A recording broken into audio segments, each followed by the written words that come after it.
Hello, so today I'm actually doing a patch review live on my Twitch. So this is going to be recorded and uploaded to YouTube. This is going to be a really big patch.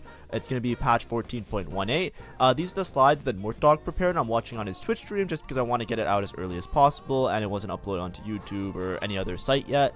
So we're going to go through this Twitch VOD. I'm going to give my opinion on the patch notes, and I'm going to give my take, and this is mostly as a resource for the people that choose to consume TFT content from my YouTube channel. Typically, I'm making VOD reviews to help people learn. I go through all the mistakes I make, every step I make along the way, what I think I did right, what I think I did wrong, as a learning resource to introduce different comps and different play styles to the general TFT community. So make sure, if you like that type of content, to like and subscribe.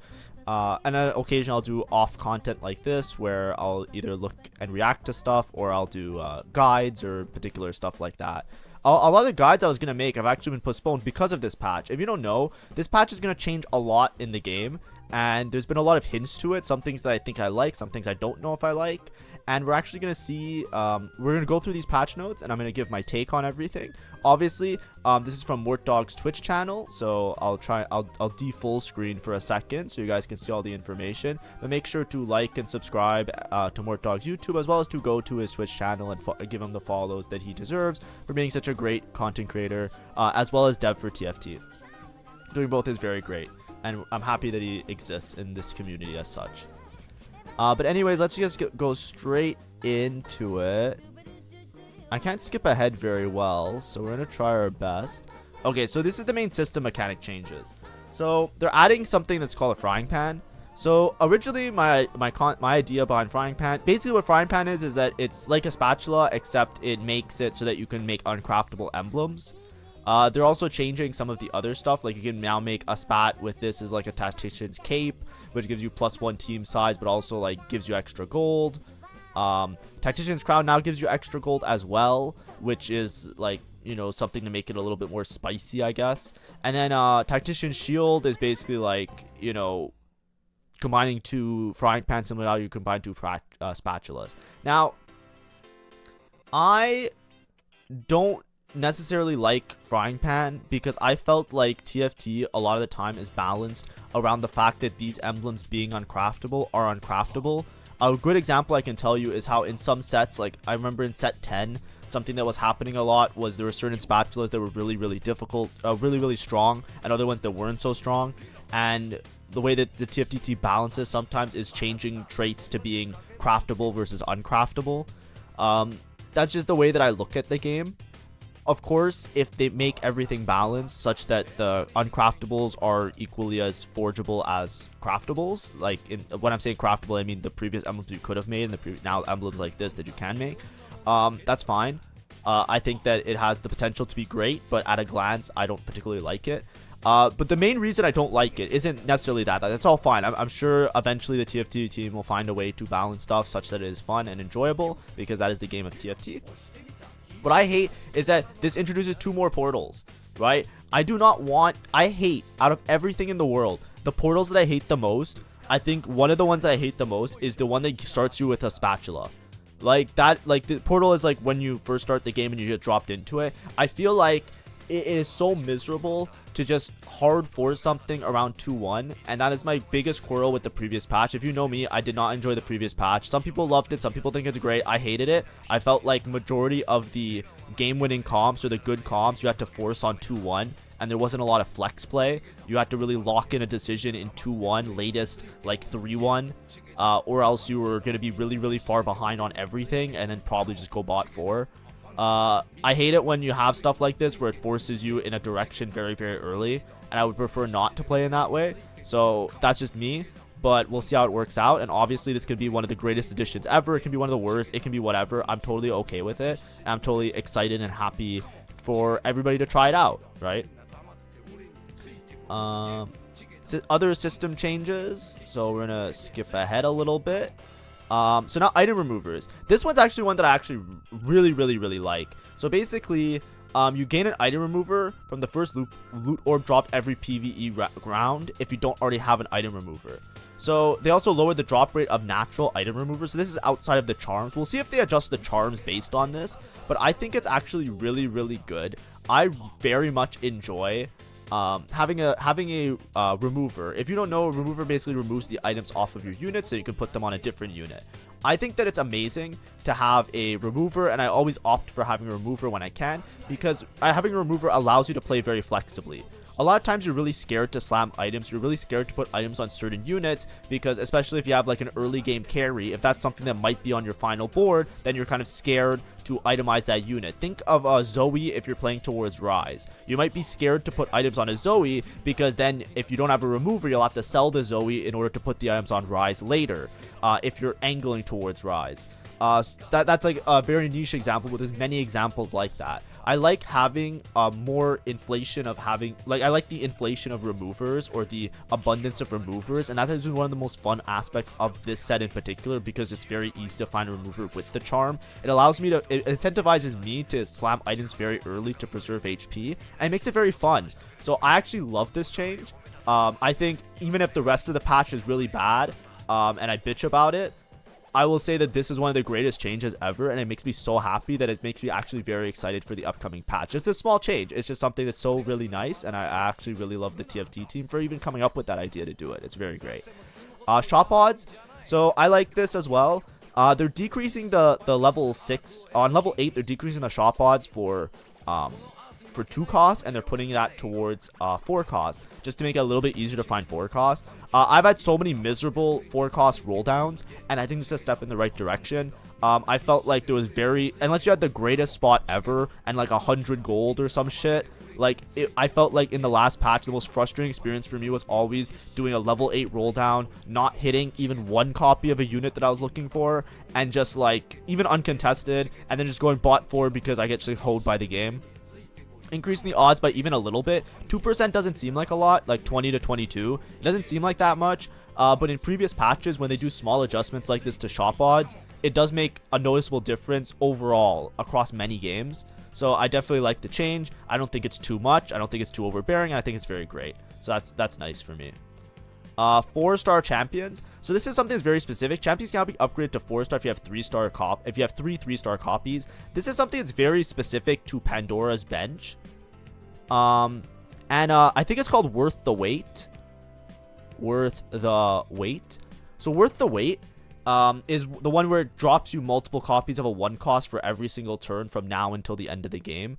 I think it's a very situational thing. I don't know how annoying this will be, because this feels like a very high roll thing. I usually don't like these things that can wildly swing a position. So for example, if somebody has Pandora's and they hit their 3-star 3 cost, you usually expect that 3-star 3 cost to eventually fall off, as well as Pandora's to eventually fall off. It's just the nature of low cost units, right? A really balanced reroll comp, if you're rerolling 1 or 2 cost units, is that eventually they will lose to 4 cost and 5 cost units, because the gold investment it takes to level up has to offset the gold investment that you're using to reroll and buy those certain copies of units, right? There has to be a balance to make both strategies viable. I think that this might be frustrating in some cases. Like for example, imagine if you have a hero augment and you have Pandora's, and then you hit like Elise, and then out of nowhere you have a 4-star Elise now. It's like, it doesn't matter if somebody's like leveling to level 9. It's like, how strong is that going to be? Now, it says the scaling isn't going to be that much. I remember he was talking a lot in the tweets. I don't have them ready to pull up, but you can check out Mortdog's tweets that he gave some details and some game examples from PvE and stuff like that. So I don't think it's going to be that much of an issue. I think this is very situational, so I think it's fine. Like, this is an example of some high roll fun thing that will happen maybe like 1 in every 100 lobbies. So it's not that big of a deal, so I don't actually care about it. If it becomes something very frequent, like if it becomes something you can actually play towards, then it'll be annoying. But it seems like you know, you need 27 copies of the 3-star. And I think they stopped showing you copies of the 1 cost unit if you already have the copy. So this only really works with 1 cost, and it only really works if you have an augment that allows it, like Pandora's or something else. So this is like an Exodia situation, right? Because if you don't know, in TFT, once you hit a 3-star version of a unit, you stop seeing that unit in your shop. And I think Mortdog confirmed that yes, even though you can 4-star units, that rule still applies. So you need to have some other augment in order to see copies of those units later. And that's something really important to note, so that you guys understand that it's not something that can just happen. That you can't just keep rolling for it, if that makes sense. Armories, reduce misclick lockout time from 1.5 to 0.8. Finally! This shit was so fucking annoying. Oh my god. Like, they added this misclick lockout. Like, fuck that. Holy shit. Finally, I could just click the item. There's so many times I click the item and then it takes forever. Like, I hope later they talk about, like, item appearing on bench speeds up as well. There's so many times I click an item, like, and then it doesn't appear on my bench, or I have to wait fucking infinite time for this shit to drop. This is one of the best changes I've ever seen. Finally. Like, this misclick is good. Like, don't get me wrong. Like, I obviously misclick all the time, and I'm not complaining about that. It's just, it was way too fucking long. Thank God that shit's done. Oh boy, that's great. I love that. Tome of Traits removed from the game. Hello? Like, straight up? That's good. Yeah, fuck it. I'm down. That shit was so annoying. I don't know exactly if it's fully removed from the game. I'll watch the, I can't tell you for sure, but it says removed from game, so I'm down. I don't want to have the double audio of also listening to more dogs. So let's just go back. I think I saw another slide somewhere here. Double up. Okay, I don't really care about double up, but if you care about double up, these are your double up changes. So now let's go to traits. So traits 1 of 3. Okay, so Xerath, true damage per 3 charms. So they're dropping the amount of true damage per 3 charms. This is good. I said last time when they did the patch notes that they should have reduced it a little bit more, and I'm happy that they're reducing it more. This seems more, this seems less annoying and seems more like good, like healthy for the game. I was totally on board with the nerfs last time, and nerfing it more. This is what I said the numbers should be. I'm pretty sure. Last time they made a patch update. So I agree with this. Great change. Blaster, they're increasing the damage. I think Blaster's in a weird spot, but I think Blaster is really strong, especially now that you can make it craftable in certain cases. I don't know for sure how much of a change this will be. I already was pretty confident in some Blaster comps. I was a big Hwei believer. If other people are re-rolling and playing Hwei Blasters, I was a big believer in just Tristana Blasters in certain cases.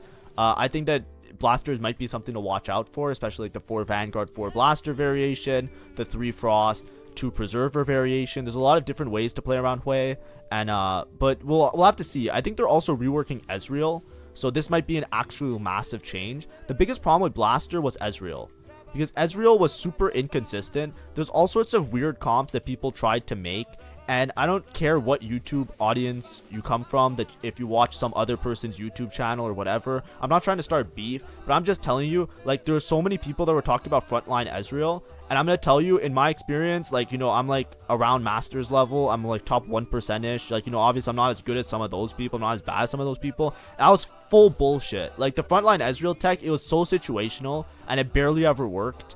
And I swear you would just lose LP trying it. It was not really good.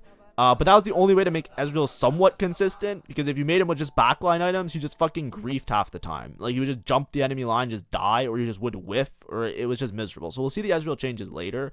But that's a huge problem with Blaster, right? The biggest reason Vertical Blaster was bad was because Ezreal was so bad. Like, that, they went hand in hand, because, like, you have to play Ezreal on your board, but Ezreal is fucking useless. So you didn't want to reroll Ezreal all the time unless you were rerolling Hwei, and then it was very situational and very, like, RNG-ish, and you need a really strong front line because Ezreal sometimes just didn't do damage. But now that they're buffing Ezreal as well with Blaster changes, or they're reworking Ezreal with Blaster changes, it might actually be like a demon. There actually might be problems, like, very difficult here. Chrono sucked, so let's see what Chrono, they're making the timer 14 seconds. I think that's like the countdown timer. That's pretty good. Heal now happens at the start of the time stop. I think that's okay. I don't see a reason why or why not, but I think in some situations it was annoying, like especially if someone had dot, like damage over time. 6 stun duration is now 4 seconds. They keep buffing the stun duration. Eventually it will be a monster. I felt like 6 Chrono. The problem with 6 Chrono is just how much it relies on Camille, which is the 5 cost, right? Because Karma does damage over time, so like it didn't really make sense a lot of times to play 6 Chrono with the Karma.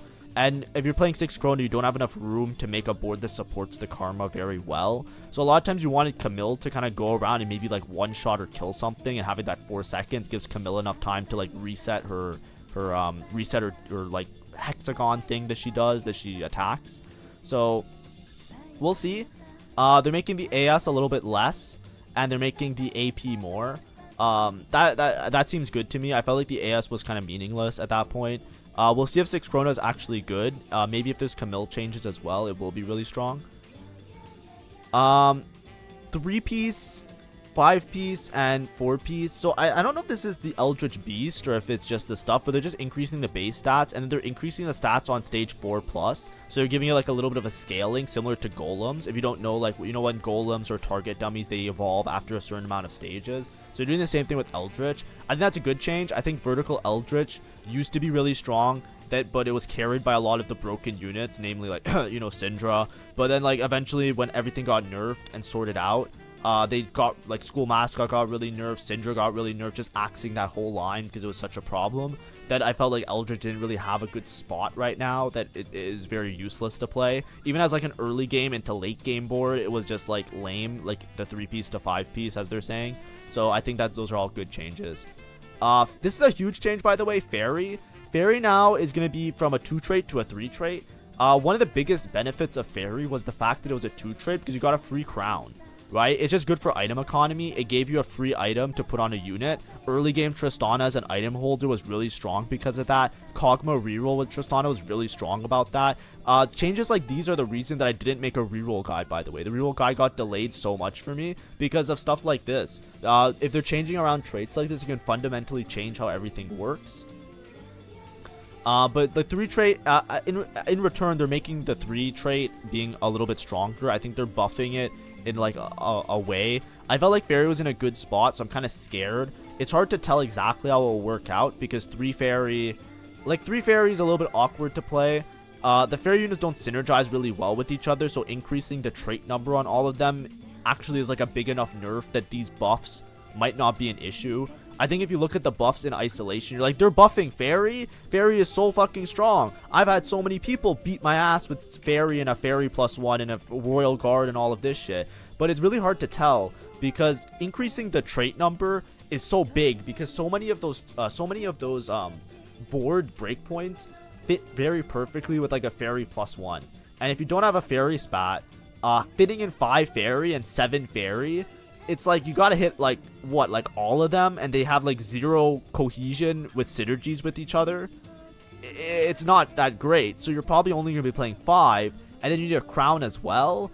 Sorry, you're probably gonna be playing 5, and then you need like, I don't know, it's hard to tell.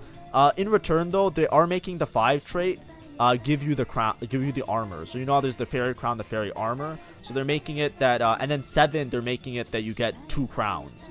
So they're increasing the amount of items that you have in general. I don't know how it's going to shake out. I don't know if it's going to be broken or if it's going to be playable. I think you'll still need a Fairy +1. That's my interpretation when I'm looking at it. But obviously, I might be wrong, and we'll see. It does make it a little bit awkward. I think the 3 Fairy might change some structures though, right? This seems really good for like Katarina, for example, because with Katarina, there's a version of warriors that you can play with bastions. So you can play like Callista, Lilia. Like you can play Callista, Katarina, Lilia, and Hecarim. And this gives you 3 Fairy, 2 Bastion, and then you can fit in the multi-strike and you structure your board around that and then play like vertical warriors or the extra preservers. So there are some options like that you can play. So I think that it'll still work out, but I think a +1 is going to be really, really nice to have now, rather than like, you know, just playing it raw. When I say a +1, I mean a spat, right? Like a Fairy spat is probably what you would want. Now traits, the next set of traits, Honeymancy. So Honeymancy is one that I am very, very scared of. I think from tweets before, Morta was talking about how Honeymancy isn't ever really played. Honeymancy is weird because you play it all the time, but you never really care about playing it. So you're never really playing like vertical Honeymancy, if that makes sense, right? Like nobody's ever looking at their board and saying, today's a 5 Honeymancy game. There are specific niche lines that Honeymancy works with. If you came by any of my stat streams, there's streams that I do where I look at stats and I try my best to like, you know, theory craft boards the same way like better players do, just for the sake of like learning stuff and figuring out stuff to try out for myself without having to wait for people to come up with it. One thing that I theory crafted really, really early on in the set was Honey +2 tanky. right? So too tanky is the one where you play double copies of the units. It was very good in the stats from set release. Too tanky just worked out really well. A little bit of it was skewed because of hero augments. Too tanky is really good with, like, you know, new hero or blitzcrank hero, because you're gonna 3-star them anyways, and then you're gonna have 2 copies of them, and then the hero augment, they get a bunch of HP and they both scale off HP. So things like that skewed it a little bit, but it was still really strong. And I think if you look at it now, people are talking about how it's going to be a problem with the Honeymancy changes. Basically, they're buffing the amount of bees and the damage. I think if you look at the final damage, it's a huge buff to Honeymancy. The vertical Honeymancy trait is going to be very, very playable in my opinion. And Honeymancy was supposed to be like the friendly reroll comp. So you just click all of the B units and you get them all 3-star. And because they do more damage based on how much damage they get taken, upgrading them all makes it that they're a lot tankier, so they do more damage by just living longer.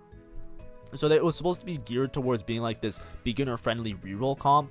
I think this obviously will make it beginner friendly reroll comp. I just think that it allows for a lot of Exodia situations with some of the other augments that are in the game. Something like Too Tanky, something like Best Friends, or Beast Friends, like, you know, the bee related augments. Honeymancy +1, for example. It's just it's a huge amount of damage increase. I think somebody crunched the numbers, and it was something like, in some cases you do like 15% damage, and now you'll do like 40% damage. So, you know, I would be cautious. I think that this will be probably one of the things we'll have to get tuned down. But like I said, the Honeymancy didn't really fit the bill of what they were trying to make it from a set design standpoint. It just kind of worked out differently. So now they're trying to make it work out like as intended. I don't know if I agree with those changes personally, but I think it has to have something reworked. So, you know, they're taking their stab at it, and let's see how it works out, you know, obviously. Hunter, now they're making a little bit of changes. They're nerfing a bit of 4 Hunter and 6 Hunter. I think they buffed it a lot and it was kind of weird. But 6 Hunter, now they're giving attack speed. I think attack speed is more beneficial than the extra AD because it's kind of just diminishing returns at one point. So I think overall this is a buff to Hunter. There's just a small pre-takedown Hunter nerf that is on the AD side, but it doesn't seem like that big of a deal, to me at least. I think this is overall a buff to Hunter, but I might be wrong about that. We'll see. I think Hunter was in a good spot because Jinx reroll basically carried Hunter. Olaf is really good in certain situations. They're also making a buff to 2 Hunter, and that's usually where you would play Olaf. Olaf usually, if you weren't rerolling Jinx or Kog'Maw and just adding Olaf in late game, if you were strictly playing around Olaf, a lot of times you wanted to play him with Frost or with other units, so you didn't really fit in vertical Hunter with Olaf particularly. Having the big buff to 2 Hunter makes it a little bit more reliable to play around Olaf alone, which is nice because I would like to have the option to play around a 4 cost a little bit easier. Next, mages. They're changing the trait structure. They're changing 9 mages to 10 mages. I think that's great. Now that you can potentially craft a mage emblem, I think it's important to make it a 10 trait. And then they're making it so that it's like giga mages of Doom, right? They're like juicing it up to the max. So I think that's fine. Portal, they're nerfing 10 Portal. I don't know. I feel like 10 Portal is really annoying to play around, especially in like Trainer Golem galaxies. So I like the nerf. I don't think this is going to make that much of a difference because I think it just tones it down to make it like more in tune with some of the other vertical traits when you hit those things. I would have liked it to be nerfed more. Like, I would have liked the Krugs to be nerfed a little bit. Maybe, like, the amount of summons the portal does to be nerfed a little bit. I felt like 10... I think of all the 10 traits, quote-unquote 10 traits, like, all the ones that need 2 spats, Portal and Fairy were the most egregious. Now, Fairy's getting reworked, so we don't know exactly how it's going to work out, so I can't comment on it. But 10 Portal, I think I've seen it in majority of my games. Like, of all of the vertical traits, like, 10 Portal is, like, so fucking annoying because it happens so much. That and Witchcraft. And I think both of them should be nerfed, honestly. Because, like, if we're making, like, more spat portals and more spat galaxies, stuff like that, like, obviously, like, the other thing's Frying Pan, so it's different. But, I don't know. I just don't like it. Like, it's annoying to me. But that's a me thing. That's a me personally thing. So, you know, obviously, to each their own opinion. Shapeshifter. They're nerfing Shapeshifter, but they're only nerfing like 8 Shapeshifter, and they're making it like Giga, so now you grant 3% HP regen. I think this is really broken. I think Shapeshifter was kind of weird. If you looked at the stats for Shapeshifter, there was barely any difference between 6 and 8. The problem with playing 8 Shapeshifter is that you just didn't fit enough of your board to do damage with the Shapeshifters. And even if you had a Briar, you needed like a Briar 2 as your main carry, and it didn't really do that much. The Briar was a little bit bugged, so they're going to be fixing Briar a little bit. We'll probably see that later in the patches. If they don't, then like that's bad. But you know, she does a little bit less damage, I think, than she should be, because she got like overcompensated for something. I forget. But anyways, it was just like you'd rather just fit in more damage units and not play 8 Shapeshifter. Like the stats were like, I think, better for 6 Shapeshifter in a lot of cases. Now they're making 8 very like giga. I would have liked to see an 8 Bastion buff, honestly, because, or at least like that, because I've played 8 Shapeshifter. It's like fine, like you can play it whatever. There's some Exodia situations because the Nasus is like unkillable. This buff is kind of ridiculous, because I think now 8 will be really good, right? It'll probably be better than 6. So if you get a Shapeshifter +1, playing 8 will probably be fine. But we're gonna see if they deal with the Shapeshifters in particular. I really want to see a Bastion change though. I'm hoping the next slide kind of says that they're making Bastion a little bit different or better. Because 8 Bastion fucking sucked.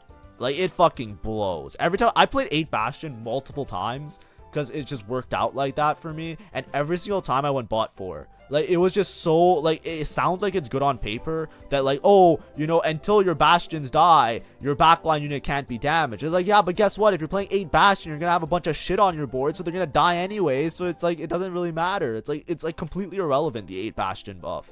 So, like, hopefully it's like whatever. Anyways, let's see Scholar. So Scholar, 3 mana and 10 AP. So they're adding AP to Scholar. I think this is just, I don't know if, I think it's just the Scholar unit. I don't think it's like whole board. Scholar was kind of weird that it was kind of useless. I think a lot of people would play it for the synergy, but 4 Scholar, like 2 Scholar was good. Like it was just like, okay, sure, because like I'm playing it anyways, might as well. And if you have a Rise on your board, but 4 Scholar was kind of useless 90% of the time. So you can easily drop out of it, and a lot of times your final board would look really funny. It would be like 3 Scholar would probably be your best final board, because you'd play Rise, Ahri, and Zoe, or you play Rise, Ahri, and Milio. Sorry, you'd play Rise, Ahri, Milio as your 3 Scholars, and your max cap board would just be to play Arcana, which they did nerf the Xerath damage, by the way, so that might change as well, that board. But a lot of times you didn't have to play 4 Scholar. It was kind of like noob bait to play 4 Scholar, because it didn't really help you cast all that much more. But it did, but you can fit in like more damage if you just played Vertical Arcana, and then like it would just work out like that, right? Having it a little, now having if you give AP now, AP is just good to have, right? That's like an extra juice.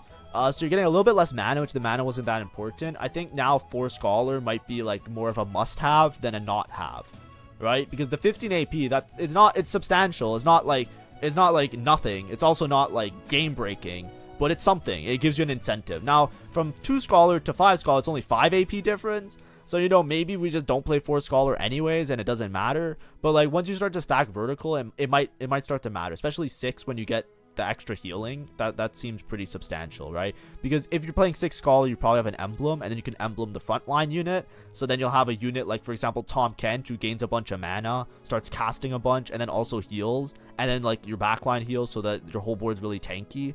It makes things like Scholar +1 maybe be like a really viable board, which is really fun and interesting, because that's something that before, like, 6 Scholar was never played. Like, you would never play it. So, like, as much as these changes are like whatever, the 6 Scholar one seems like fun and interesting and maybe worthwhile. We don't know how broken it will be, but maybe it'll be fun.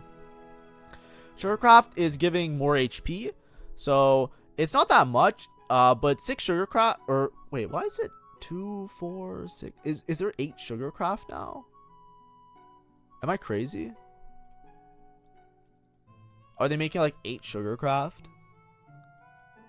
I don't know if I missed this. Maybe they're making 8 Sugarcraft. I don't understand what this HP one is, so I won't speak to it particularly. I think this is from the cake layers, maybe.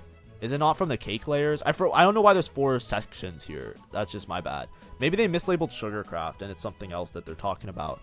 But we'll skip over that. My bad. Sugarcraft. Here, AP and AD. They're nerfing the 6 Sugarcraft, AD, AP, AD. I'm going to want to see some compensation here. I don't think 6 Sugarcraft was that. 6 Sugarcraft was like win/lose. I feel like with 6 Sugarcraft, it does really well, but only if you like actually cash out. Like Sugarcraft was like a 1st or 8th comp. It felt like you can kind of squeak by a top 4 sometimes, but a lot of the time it's like if you get so far ahead with your cash outs or you're already ahead, it was like a win more, right? Like if anybody's played Yu-Gi-Oh, that's like a term in Yu-Gi-Oh where it's like this is a win more card. It was kind of like if you're already like winning the game and you have Sugarcraft, you're basically going to guarantee a 1st.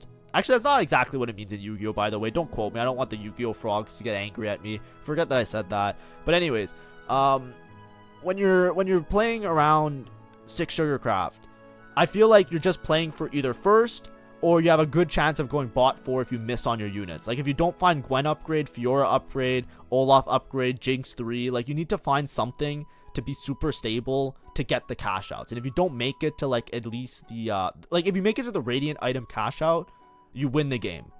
Like the other cash outs don't really matter. Just having a Radiant upgrade on any item, that's enough to win the game a lot of the time. You can maybe cheese your way to like a Gwen or a 3-star 4 cost, like a Gwen 3 or something, but that's not very reliable. A lot of times if your lobby's good enough, they'll catch on and they'll you know, they'll hold on to the units ahead of time to make sure that you don't win, because they'll see that you're like griefing. So I don't know. We'll have to see. If they're buffing Sugarcraft units, this makes sense. If they're not buffing Sugarcraft units, I don't like this change. That's the main point. Warrior, double damage amp threshold, 70%. I think six Warrior also grants durability. I think that these are good changes. I felt like Warrior is like weird that it's like sometimes good, sometimes bad. I hate playing around Warrior because I feel like Fiora and Gwen are contested in almost every other comp, especially many 4-cost comps. So I greatly hate it. But Vertical Warrior is fun and cool to play, and I think that buffing it is all to the power to it. Buffing a lot of these traits that are uncraftable, I just want to make a blanket statement. Because you can now craft uncraftables in some lobbies, right, with the frying pan. Some of these might be scary because, like, obviously I'm looking at this, I'm saying, well, when am I going to have 6 Warrior? That's going to be really high roll. Or when am I going to have 6 Scholar? That's going to be really hard to get. It's like, because these are a lot more accessible, some of these Giga traits might become really annoying. But the thing is, if you don't buff all of the uncraftables, then the craftables like Arcana and Preserver are going to be like the must-haves. So you need all the uncraftables to kind of be in the same, like, Giga vertical situation, right? So it makes sense that they're buffing all of them, but at the same time, we don't know how it's going to play out. One of them will probably be broken. We just don't know which one, and it will probably be frustrating, but of course that's fine. We'll see how it works out, right? We're not going to start bitching about it now. We'll bitch about it when it happens, right? Witchcraft, they reworked it. So 4 Witchcraft now poisons the cursed enemies, dealing 4% of their max HP per second as magic damage. This is interesting. This is really interesting because this reminds me of like those traits like Bilgewater or Ghostly in the previous sets. Like Bilgewater was in set 9.5 and Ghostly was in the last set 11. Having something like this, it means that you'll probably play around Spark, right? Because if they're dealing magic damage, right, like doesn't that mean that like Spark will, like this might scale with Spark, right? If you do Shred or Sundering, it might make it do more damage, but we'll see how it goes because it's percentage of HP. But that's interesting. I think 4 Witchcraft before just made it that you made your units heal more, but now it just does more damage. We'll see how it goes. And then 8 Witchcraft is getting buffed. I hate that. There's so many games where I'm playing against 8 Witchcraft. Like it's so easy. Like I feel like it's so much easier to hit than some of the other ones, like especially in Trainer Golem areas. So I don't like this because I don't have fun with Witchcraft. I get scammed out of, there's so many games that I got scammed out of a top 4 because some guy just hits 8 Witchcraft on his last augment and I'm just pissed. Like it's just so annoying. So like, and it's so easy to fit in because it's an 8 trait, right? That's the thing, right? Like some of the other ones, there's like hope because like even if you have a Trainer Sentinel where it has a Witchcraft emblem, you can fit on level 8. But if you have one for like Fairy or well, Fairy you can fit on level 8 as well, but like so the Fairy is annoying nowadays. But like Portal was the one that was like, it was annoying because it was like a win out, but they still have to level to 9 or 10, right? Here it's like you have to level to 8. Like it's so much easier to get there. Like even in loot sub portals, right? Like if you just high roll the loot sub, it's like out of nowhere, it's like, oh, level 8, okay, I guess on stage 4 I just lose every single fight now. It's like I hated it. It was so annoying. So we'll see. Maybe things will be different. Who knows? They might buff or change some of the units. I can't complain about everything, right? This is a patch review. Okay, let's go trades a little bit more. One cost champs.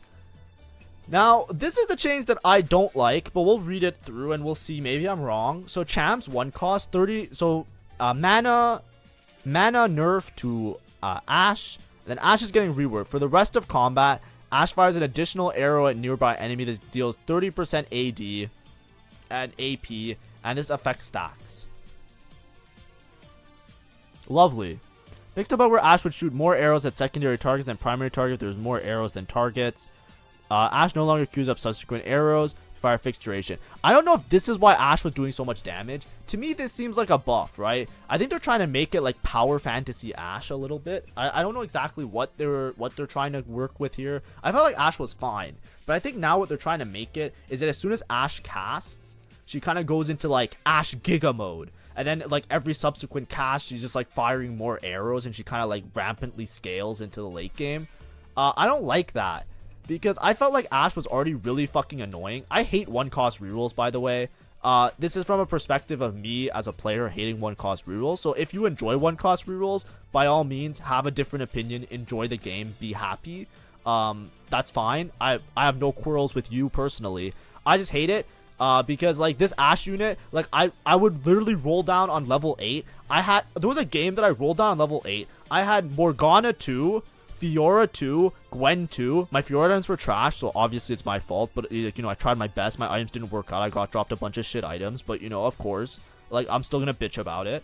And I lost to this fucking Ashe with a Gwynsu. Like, it was so annoying. And like I hate it when one costs are that strong, because it's not even like I lost to it and it was a close fight. Like, I lost and it wasn't even close. And it was like, that is so annoying to me. And I hate it when there's those experiences, because I like it that like they should fall off eventually, right? If you're going for a one cost reroll, eventually it should fall off. And I felt like Ashe didn't fall off in the previous patch. Right, if you played 7 multi-striker, I feel like if you made it to 7 multi-striker, which like is your next spike that you expect to hit around level 8, level 9, then your Ashe 3 with like one other upgraded 3 cost just went infinite, and it was so annoying. So that's a me personally thing. So we'll see how this works out. Maybe the stacking makes it so that Ashe takes a little bit longer to do a lot of damage, and if that is the case, then late game, when boards are more swollen and have more HP and more damage, maybe Ashe will fall off late game. That is the thing I'm holding on to. If she does fall off late game, such that like, you know, after like she takes a while to ramp up, similar to like Syndra in previous sets, or like Syndra in the current set, for example, I think that like if they have this fall off later where like they don't do enough damage, and well, Syndra not this set, sorry, Syndra this set does scale into late. But what I mean is like if she doesn't scale into those fights, I think that would be really good. And then this would be a really great change. I don't know for sure, but to me on surface level, it looks like a buff to me. I think that sounds really broken the way that she's gonna increase her casting. So I'm just gonna continue playing my music and go back. Nomzi. So Nomzi now, I think Nomzi was kind of annoying that he would like shoot at one unit and then like wouldn't do a bunch of damage. Nomzi now, if he overkills, he does damage to extra targets. I think that's really bad for me personally, because Nomzi already felt very strong in certain Exodia situations, like upgraded adventure or playing around like shapeshifters. Like, I don't like this. This guy's getting giga buffed. This is an insanely strong buff, right? Now, obviously, in most cases, even if you're not rerolling Nomzi, it does make Nomzi more reliable as an item holder. So there's that aspect of it's easier to play around Nomzi. But like, I already thought Nomzi reroll was like playable and last patch. Like now, like what the fuck? And they buffed 2 Hunter. Like really, like ah man. Like I hate one cost rerolls. So it's not. I'm not looking forward to this part of the patch, obviously. Let's see the rest of the changes to one costs. Jace nerfs. I think this is good. Jace, I think, needed a nerf. Jax nerfs. I think Jax needed a nerf. I've been saying Jax is really broken. They're buffing Warwick again. Warwick is this weird unit. Warwick is very, very strong in Exodia situations, right? So, for example, if you have Vampiric Scepter, for example, or if you have Mittens, right? Like there was cases where if you hit like Vampiric Scepter or Mittens, you could just hard force Warwick and probably play for a first. Like if you had like good Warwick items. There were builds of Warwick where he's unlocked, because Warwick scales infinitely, by the way. Every time he kills a unit, he gains +1 attack speed. So Warwick is this unit that can like carry you into late game, that scales into late with permanent upgrade. So it is very scary when I see Warwick changes, because I want Warwick to be locked behind these Exodia comps. Because if you buff Warwick such that he's good without the unit, so for example, let's say Warwick now, you can reroll Warwick without Vampiric Scepter. Then what if you have a Vampiric Scepter? How much stronger is Warwick? Or Warwick was already playing for first if you had Vampiric Scepter. So now, if it, like, I don't know why, like, I understand you have to buff the unit so that it's playable outside of these situations. But then when you get the situation, doesn't that make it fucking like egregious? Won't it make it like a problem? That's the way I look at it. So I'm like, I don't know. So like, I don't understand any changes to Warwick. I felt like Warwick was in a fine spot because of these like Exodia things, but maybe those things will get nerfed. We'll see how it comes up later in the patch notes. You know, stay tuned for more. But whatever. I thought about Warwick reroll a lot. I haven't been able to play it yet, but it's a very situational thing. So we'll see what happens now. If these don't seem, it's the AD ratio, by the way. Before his ratio was like AP/AD. Buffing the AD ratio makes it so that certain items are a little bit better on him, like you know, Bloodthirster. Not well, Bloodthirster gives AP as well, but like some other stuff.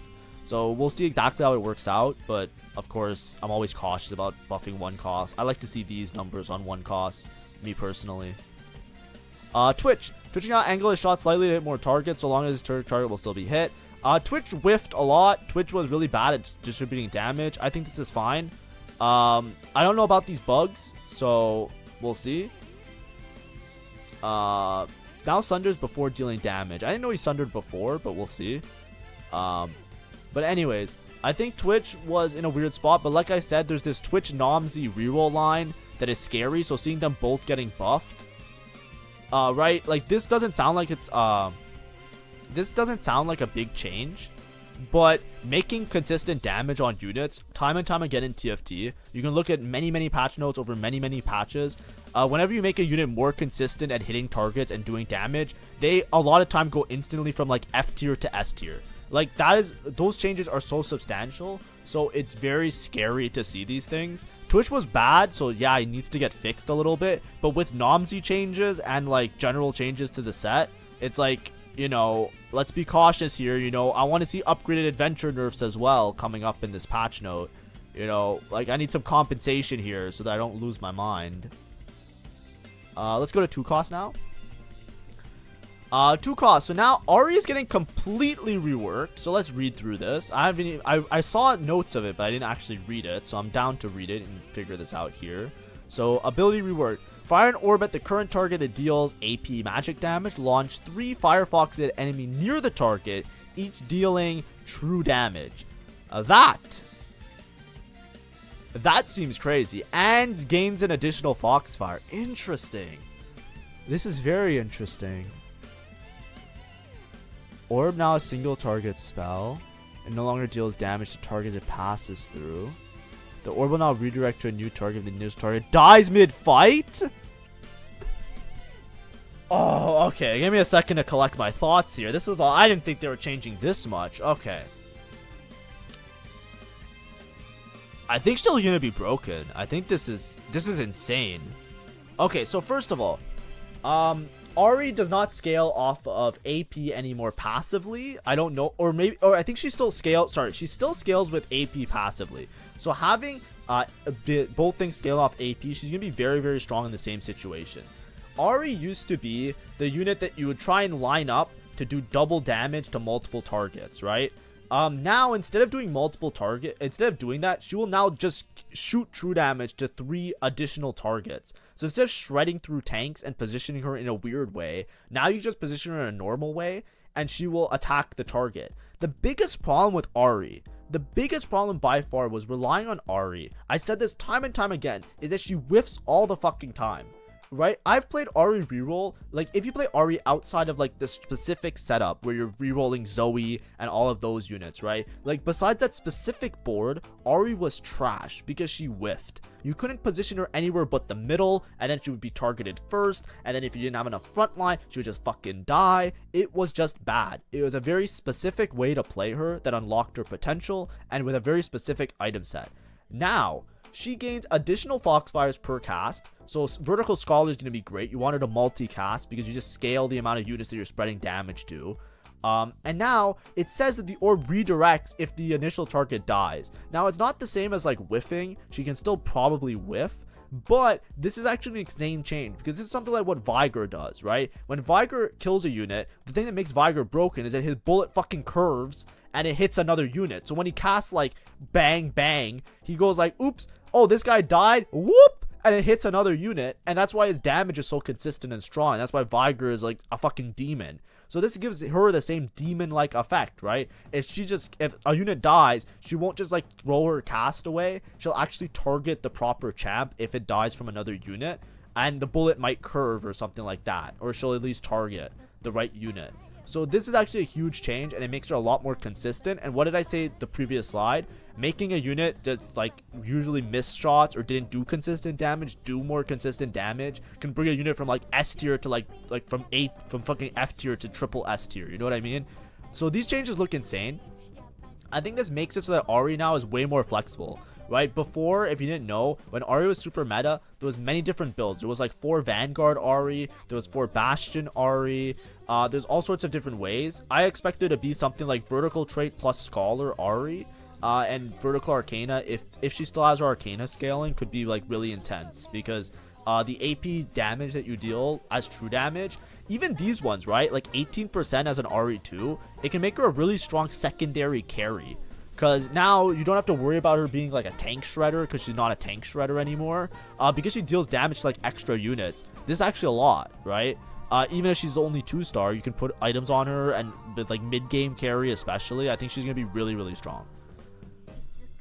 Okay, Cassiopeia rework. I think Cassiopeia was always ass. I had faith in her at the beginning because I thought she looked cool. That's how I roll with TFT. I play it similar like how I play fighting games. When the set begins, I pick all the units that look cool and I try them out. And she let me down all the time, and I never forgave her for it. So maybe now she'll be back in my life. Let's see. Empower the next 3 attacks to deal bonus magic damage. She has less starting attack speed. Instant ability cast time is interesting. So she no longer has mana locked. So the next 3 attacks deal bonus magic damage. So it's only 3 attacks now, and her mana dropped by a lot. I think this is an overall buff. I think you'll still build her with a Guinsoo. It might be like a Guinsoo Shojin, right? Because now that she has instant ability cast, you don't have to worry about like inefficiencies that much, right? Like instant ability cast means that she'll just start doing auto attack damage. I expect like you know, something like Guinsoo Shojin, because Shojin will just make it so every 3 auto she gains her ability. So here's my thought process, right? I'll explain it to you guys quickly. You gain 5 mana per auto attack. Shojin makes it so you gain an additional 5 mana. Every 3 attacks, she does bonus magic damage. I think like something like Guinsoo Shojin means that she'll have constant uptime on this. So if you have a Cassiopeia 3 with Shojin Guinsoo, with instant ability cast, basically every single attack that she does will be 300% of her AP. That seems kind of busted, no? And Incanter nowadays, Incanter gives a little bit more AP. I think that was the buff from last patch, right? So I think that now she'll actually work properly. You might not need to have Guinsoo Shojin, by the way. It might not work out best. Maybe double Guinsoo works out better. I don't know for sure. But I'm just saying, like, builds like that might work out really, really strong for something like this. I'm just giving like a theory crafting of something that maybe will pop up that you might have not seen before and why it works like that. We'll see how it works. You know, who knows? Let's see the other 2-cost champs reworking. Okay. Akali buffing 1 and 2 cost, and then 1 and 2-star, and then nerfing 3-star. I think this is fine. Akali just, I don't know. I don't really like Akali anyways. Nerfing Castin in 3, I think that's good. Nerfing Kog'Maw 3, I think that's good. All of these just seem like quality of life things. They're not like overly game breaking for the unit, but they're just small tweaks for like units that are weaker or stronger. Now Shyvana's dragon is getting reworked. So dragon reworked, double the size of aura and it deals 30% more damage. I think that's a huge change. I think Shyvana reroll is going to be strong. Her previous dragon bonus was fucking dog shit. It was like heal based on the enemies that are burning around you. Doubling the size of the aura means that she's going to apply burn to more enemies. So she's going to be a great utility unit. She's gaining more armor, which is a huge fucking deal, especially since she's shapeshifter. And she's doing more damage now. And it's 30% more damage. Like, I'm pretty sure Shyvana reroll is going to be a very reliable carry. We're going to see at the end of the 2 cost, but I don't like these changes in total now. Right? Before, when it was just Ari and Cassiopeia, like, if I'm continuing to see units, like, now Shyvana reroll, I think, is a thing. Oh, this is 3 cost. 1 second. 3 cost, 2 out of 3. Okay, so Nyla nerf. I feel like Nyla wasn't in that great of a spot anyway, so I don't understand these nerfs. Syndra 1 and 2 getting buffed, and Syndra secondary damage getting buffed. I think that's fine. I don't think Syndra has a really strong place in the meta anymore, so I think these changes are okay. Zillion, they're nerfing Zillion 3. I never found Zillion 3 to be a problem. I had Zillion 3 multiple times and it didn't really matter to me, so I don't know about these changes. Rumble 3, they're nerfing a lot. I think that's good. I think that will greatly affect, what's it called? Rumble Hero Augment. So we'll see. Especially if they don't change Rumble Hero Augment. But yeah, sure. He did do a lot of damage. But, so that's pretty good. Like, even on the Kog'Maw reroll board, he was pretty annoying. Now there's more of an AP ratio on Tristana. Things like Giant Slayer might be really good on her. I think it was already pretty good on her, but items that give a little bit of AP might help a bit. This AP ratio is also bad, or is also whack, sorry, because Winsu gives her AP and that's one of her best items, so like now she just scales more damage. So this literally equates to, it's not like you have to rebuild her. Even the same builds on her will be really strong. And now she has more armor. Tristana was really cool because she blasts units away. So she had really good survivability against like melee dashes or melee backline units. So this just makes her even stronger, which is kind of whack to me at least. Overall, 2 cost champions, I'm going to say it. Like, I don't want to be like rude or anything. I dislike a lot of these changes. Right? I think they're good in terms of like looking at the units that are playable versus unplayable. But like, you know, I want to see more reduction of the strength of the low cost units, because I feel like the current game plan is that you have to lock in a comp very early, and it makes TFT very unfun for me. The biggest quarrels I had with the previous patches that made them very unfun was that if you weren't just playing a reroll or locking in a comp early, the entire lobby was going to be stronger than you for a lot of the time. So you have to roll to stabilize, and there was very little incentive unless you had like infinite resources to go to level 8 or go to level 9. Because between buying charms and buying units and upgrading units and preserving HP, there was almost never a reason not to play reroll. And maybe that's just me. Obviously, you can look at that and you can say it to each their own. And let's say you climbed 7,000 LP playing nothing but 4 cost carries. Power to you, you're a better player than me. I do not give a fuck, okay? I found that it was very miserable, and I did not enjoy TFT all that much. I have not been playing it for the last couple days because I literally gave up on my Masters grind because I just wanted to wait for the next patch, because I found that like every single game that I played, doesn't matter how good my spot was, doesn't matter how many upgrades I had, I always lost to either a hero augment, a reroll comp, a 1 cost reroll, a 2 cost reroll, or a 3 cost reroll. And the only games I went first in and the only games I won were the games that I rerolled. And for me, that experience is just not enjoyable. It's not a matter of gaining LP or losing LP or having, like, you know, I lost a bunch or I win a bunch. It's just not fun. Even when I won games, I went first with Jinx Wukong. Did I feel good? No, I felt like I wasted my time. It was not fun. I enjoy playing a game where I could not decide right away what I'm playing. I can creatively come up with an interesting board in the mid game and creatively turn that into another board on stage 4, that every time I'm playing the game it feels like I'm playing something different and fun and exciting. And yes, there were comps like that in the current patch, but I felt like it was very difficult to do that, and that wasn't your primary strategy in majority of the games, and that made it very unfun to me. Buffing a lot of these 2 costs, like, I don't want it to turn into the same thing of like now Shyvana reroll. Like, Nomzi got buffed, Shyvana got buffed, The other guy got buffed. Twitch got buffed. Like, of course, Shyvana Namzi reroll is probably going to be very strong now, right? That's another reroll added. They nerfed Kog'Maw. Tristana got a little bit of a buff. Rumble, Kog'Maw got nerfs. I still think that line's going to be fine, right? Like, there's a lot of these reroll comps that aren't getting that dealt with. We'll see how the augments work out later. Of course, if they make it such that the later augments are adjusted, like the hero augments, namely, then I'm down for that, right? So let's see. Let's see the rest. Now we're in 3-cost territory. So, this is the big rework for Ezreal. Ezreal's been kind of useless, right? They're buffing blasters and they're making Ezreal do damage in a more fucking proper way. Thank fucking Christ. This unit was the biggest grief ever. You would either win by Ezreal or die by Ezreal, but most of the time you just die by Ezreal. Like, you know, it was not that great. So, abilities reworked now. He fires a blast in a wide line. And it deals physical damage and it's reduced. So the first target hits take additional damage. This is very, very, very similar this is very similar to Ezreal in set 11, or sorry, set 10, the music set, right? There was the Heartsteel Ezreal. This is more similar to that, where he fires his giant blast. It's reduced, but it deals more damage to the front unit. It's pretty much exactly the same as that. And that Ezreal is a very, very strong version of Ezreal. So I think that this Ezreal will be very strong. And as you can see, he blinks if he's adjacent to an enemy to go to safety. So that's good. Now he blinks furthest from the most enemies. That's fine. I think that the Ezreal can still grief his positioning, but it's pretty cool. I think these are good changes. I think Ezreal didn't really have a place to ever be played. Like even like the Hui board, I think like the stronger variation was when you dropped Ezreal, unless you had like 3 items for him and you can hope that he does damage. So these are good changes overall, but it's just I don't know, it's tough. It's tough because, like, you know, I'm saying these are good changes, and like what's happening, like, so far every single slide that I've looked at, I've said, oh, this looks like this unit will probably be good as a reroll unit. So like we're just adding another reroll unit to the patch, it sounds like, right? So we'll see how it works out. Hecarim. On takedown, empower the next attack to deal more damage. If the target is out of range, charge to them. So this is about his passive. His passive was like the charge. This seems like an overall buff. They are nerfing his AD percentage a little bit.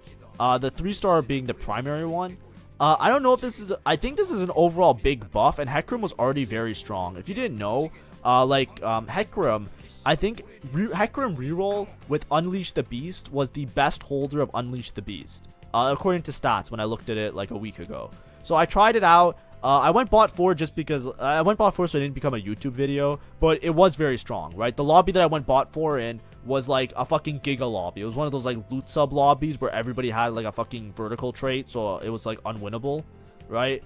But like I was trying it out just off stream to like have an opinion on it. It's very strong, right? If you have Unleash the Beast, Hecarim reroll, and even Hecarim reroll in general with good items, Hecarim already was like one of the best reroll units, low key, that people just didn't really play because it was kind of awkward. He's just very hard to hit, right? The thing that gatekeeps Hecarim is this thing, right? This is something that's common in a lot of different in sets of TFT.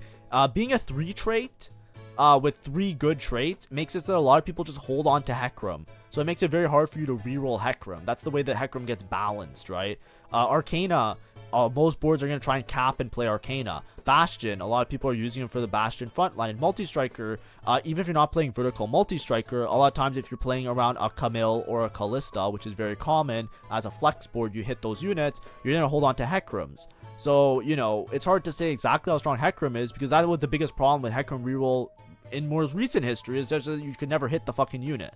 So, you know, it's hard to say exactly how strong it is because you barely even saw it because people either didn't play it because they didn't know about it, or they didn't play it because they couldn't fucking hit it because the Hecarim was impossible to find. But in the lobbies that somebody did have a Hecarim 3, I got my ass railed. And I'm sure you saw it on stream, you know, if you saw me bitching about it on stream, you know. 3-cost champs, 2 out of 3. Jinx ability reworked. You decaying attack speed. For the duration, attacks fire rockets that deal AP physical damage and ignore 50% of armor. So this eliminates the true damage scaling off of her, which is interesting. So it's a flat AD percentage, which is scary because that's a lot. So it seems like you're probably gonna want to always build AD on her. because it's going to be way more efficient. So I think now she's not going to be like as much as an AP user. Obviously in Sugarcraft, this is going to be kind of insane. Not dealing true damage, but reducing 50% of the armor. I'm not sure which is better. I don't know how the damage is going to work out, but we'll see. Passive reworked. So passive start, gain 40 armor and MR, and then you lose 1 for each second. This might completely change the Wukong Jinx board, because not having the Gargoyle stacking with the Wukong passive makes it so that the Wukong inherently is just going to have way less armor, and also getting reduced starting armor. It's a little bit different, because now if you're losing armor every second, your Wukong's not going to scale that well late into the fight. So you want to try and make a Wukong board more of a burst kind of comp. And before, the whole point of it was that Jinx would ramp up a Guinsoo or ramp up and deal a bunch of damage over time, and the Wukong would just be unkillable. I don't know exactly how the board's going to change. I just don't know if I believe in Wukong Jinx reroll anymore. That might change dramatically come the start of this set.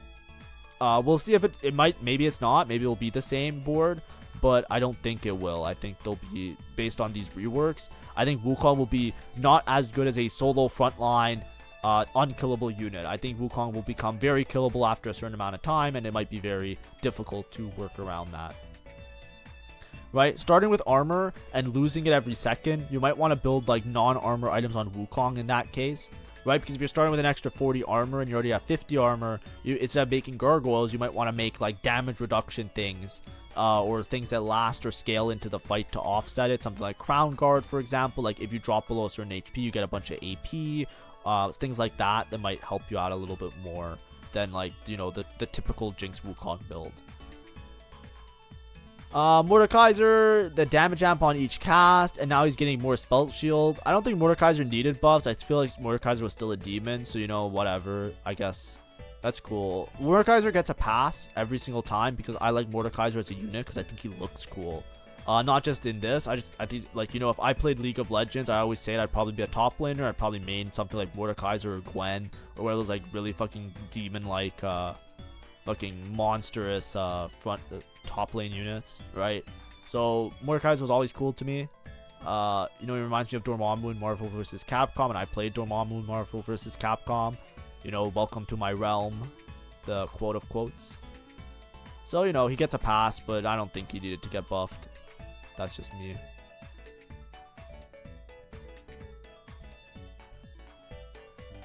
Champs 3 cost, Bard, spell damage. I think Bard kind of sucked. So, yeah. Nico, 12% HP and 200 AP. Nico buffs is weird, because I think Nico is already like really strong and really tanky. They also reworked Witchcraft a little bit, so I don't know exactly how this is going to change things. Like I said, I would have liked to see Shapeshifter nerfs, and this looks like a big Shapeshifter buff, because so far they're not dealing with any of the Shapeshifters, and instead they just buff Shyvana, buff Nico. And Shapeshifter was already like fucking annoying to play around. So like, I don't understand any of these changes, and I don't like them, but that's just me. Wei buff, that's really good. Wei, the biggest problem with Wei is not casting fast enough, so casting more is great. Viger nerfs, yes, it should have already happened. I don't know why they didn't do it last patch. Jesus Christ. But that's okay, you know, obviously they reworked other stuff. Viger had a lot of reworks last patch, so obviously, like, you know, we can't be upset about that. For cost, Gwen. Snip spell is getting increased. So this is just a straight buff, because all of these are just, this is in small font, so this is just bugs, right? Instead of stacking, recovers. Gwen now takes a fixed amount of time to do all your snips. I think that's an overall nerf. I think it's an overall Gwen buff. I don't know my take on this. I felt Gwen was already really strong. Gwen's kind of weird because she scales with Sugarcraft. So if you make her too strong and you have Sugarcraft in, you'll probably just win the fight on the spot. So it's a little bit scary to look at. So I don't know how I feel about this, but I want to see 4 cost changes. So let's see how it goes. Varus is now getting reworked. So less AD starting. Fire a supernova at a cluster of enemies within range +1 that deals AD plus AP physical damage to the target. It explodes into a cluster that deals physical damage to all other enemies within 3 hexes. 3 hexes. So if you have hex, hex. I'm just gonna draw circles. 3 hexes. Okay, that's interesting. So the thing about Varus was that like there was an inconsistency in the amount of damage you would do. I think what this is buffing is it's making like third row Varus really strong. If you watch my positioning guide, I talked about third row Varus a little bit.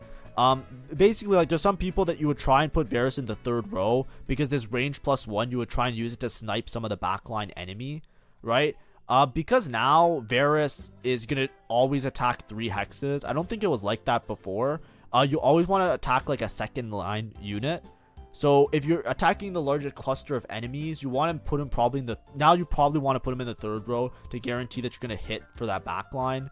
But at the same time, like I don't think he's going to be consistent at hitting a backline unit within 3 hexes. So, you know, it's hard to say. I don't know how much of this rework actually changes anything about the game plan.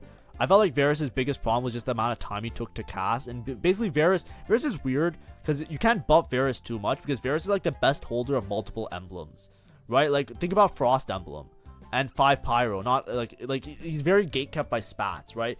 Varus with a Frost Emblem is a fucking monster. 5 Pyro Varus is a fucking monster.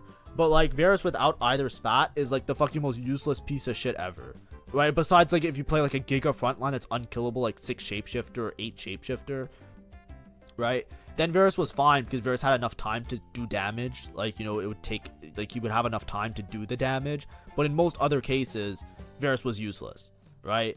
So it was very hard to play around Varus unless you had already committed 2-1 to having a Frost +1. Like you would never like knowingly, without a Frost +1 or a Pyro +1, say to myself, yeah, I'll just play around Varus. This is a Varus game, unless you're playing Shapeshifters, and that you know what I mean. It's like,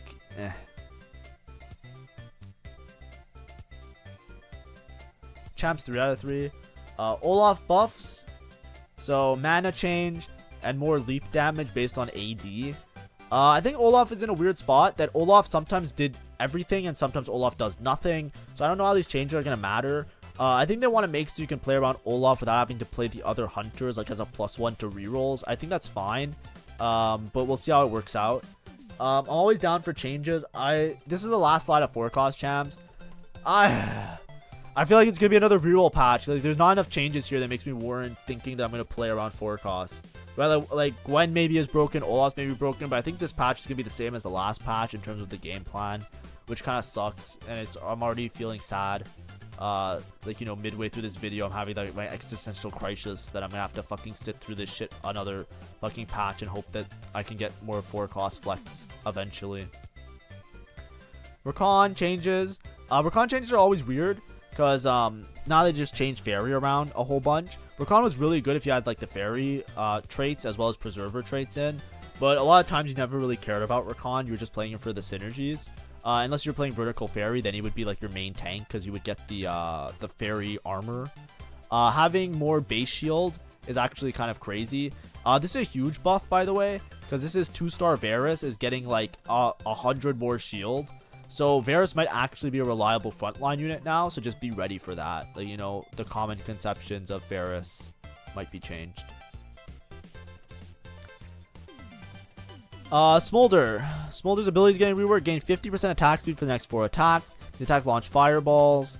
Dragon upgrade next 6 attacks. Instead, they deal 30% more damage. This is huge. Smolder's dragon ability was the fucking most dog shit dragon ability ever. It was so fucking bad.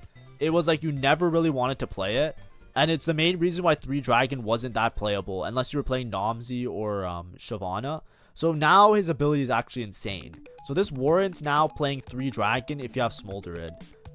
Be ready, dragon is going to be insane because 30% more damage is pretty fucking good. So, you know, I would with attack speed as well. So these are crazy changes to Smolder as well. Xerath now can target only the 5 closest enemies. So position is going to matter a little bit more with Xerath. But I mean, you can still snipe a corner carry actually. So these changes are like, it makes it less like annoying to play against because sometimes Xerath would just like fucking kill your random backline unit and you'd be pissed off. But he's getting increased damage and now it's 5 closest. So let's say like somebody has 4 frontline units and then they have their carry, right? The Xerath now will target like the 4 front lines and will target the back corner. That's what I'm saying, it's positioning. You want to be same side, right? So now Xerath is a same sider, right? You always want to put Xerath on the same side as the enemy carry in order to snipe them. And if you're playing against a Xerath, you want to be as far away from this dude as possible. This also nerfs some of the biggest tech with Xerath. A lot of times you want to put like snipers focus on Xerath and stuff like that. So, you know, you just have to rework it a little bit in your head that he's attacking 5 closest now. Mana change to Milio. This is actually a huge change, by the way. Because Milio, the main reason you would play him is to drop the extra items. Having the mana drop to 90 is actually kind of massive. Now, it is starting mana is 40, so it's a little bit, you know, the first cast will take the same amount of time. But subsequent casts, which give you more items as well as bonus damage if your unit already has 3 items. This is kind of massive. So be ready that Milio will be a lot more reliable to play on your board. But you already, I feel like anybody who had the chance to play Milio would play Milio on their board because of the item drops. So having this change just seems like it's an overall buff to a lot of the strategies that already existed. So it doesn't change anything. It's just like, hey, you know, all those things that played around Milio, yeah, they're all just better now. Hey, you know, Rise, Ari, Max Cap, 4 Scholar, 4 Bastion, Arcana. Yeah, Milio just helps that way more now. Thumbs up, right? It's like, okay, yeah, sure. Yuumi Nora, more spell damage. Yumi's giving less AP and AD. It's cut in half, basically. That is massive. Because Nora, the main reason you'd ever play this unit is just to get like the little bit of extra AP AD on the Yuumi. They're not changing the healing, which is fine. But that's like a huge change. Because this AP AD, it made it so that like you would always play Nora Yuumi if you had a +1 spot. So it's actually kind of huge to do these changes. I think overall nerf, but making Nora more of like a upgraded and itemized unit rather than just like an always play type of situation. Because before she was like an always play, and now you might have to actually use your thinking noggin if you play them. Items! Oh, Jesus Christ. Okay, let's look at this. Adaptive Helm, less AP. Backline bonus no longer counts the time spent while mana locked. That's not good. So that's an overall nerf. That might make Adaptive a lot worse. Radiant Adaptive Helm. Isn't that Jaksho? Jaksho the protein. I love that one. I like the name of it. I don't know who Jaksho is, but it sounds cool. Nerf, that's, you know, I guess, yeah. Nashor do give it a lot less AP. This actually sucks. I don't like this change. So the reason I don't like this change is because Nashor's Tooth was like the nice catch-all item. Like that, if you didn't have AP items, like let's say you had an AP unit, right? The attack speed is great because some units use the attack speed really well, but some units don't use the attack speed really well. But this was really good for item economy. It's the same as like Guard Breaker. It's like, oh, I have a belt and I have a bow. It's I can greed my items to make like a red buff and like something else with the belt. But a lot of times Nashor's just felt like a good item to make because it ate up those components and it made you an AP item. Right, now that you nerf the AP by like 15 AP is a lot on an item, so like it makes it so that it's like more of an attack speed item, which is like what you would make with a bow anyways. So it's like I guess it's fine, but like it was just nice to have, right? Like that's what made bow so good. It might nerf bow as an item in general, because the thing that made bow so good is the fact that you could make AP and AD items, right? Like something like sword, for example, right? If you have a sword and you're playing AP carry, you're just fucked because you can't make anything. Right, but bow was so flexible because, like, in a large part due to Nashor's Tooth. But I think that's like very, very, very like stretch meta thinking, right? I wouldn't worry too much about it. Radiant Nashor's though dropping by a lot is kind of crazy because I don't even think Radiant Nashor was that good. This seems like fucking useless now. Like holy dick, right? But with more attack speed, these might be good frontline items, right? Like this is good on Gwen, for example. Right, Gwen already kind of like Nashor's Tooth. When you have a bunch of attack speed on a melee carry, that thing goes hard, right? So like stuff like this is like this might make it so it's better on frontline units, which is pretty cool.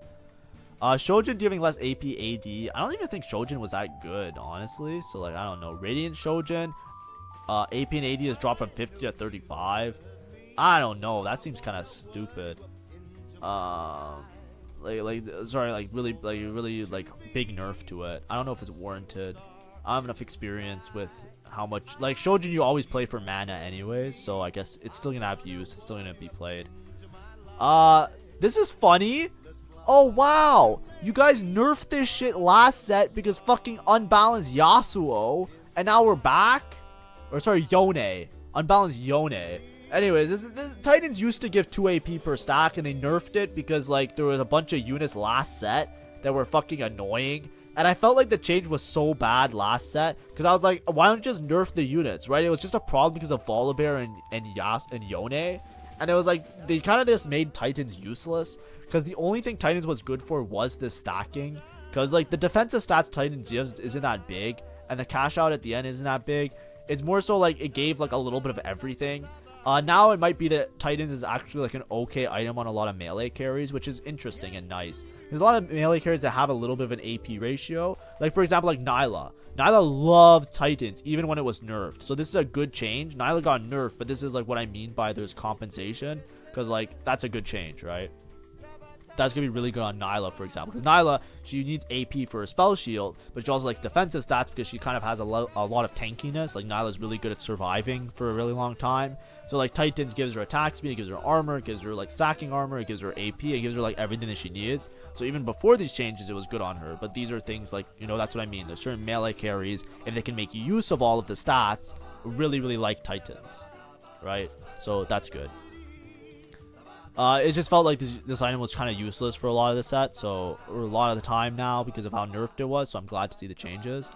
Moguls, yeah, it was kind of broken. So yeah, let's just like, you know, sure, fuck it, I'm down. I don't really care about the item. It annoys me fundamentally. Do we have more items?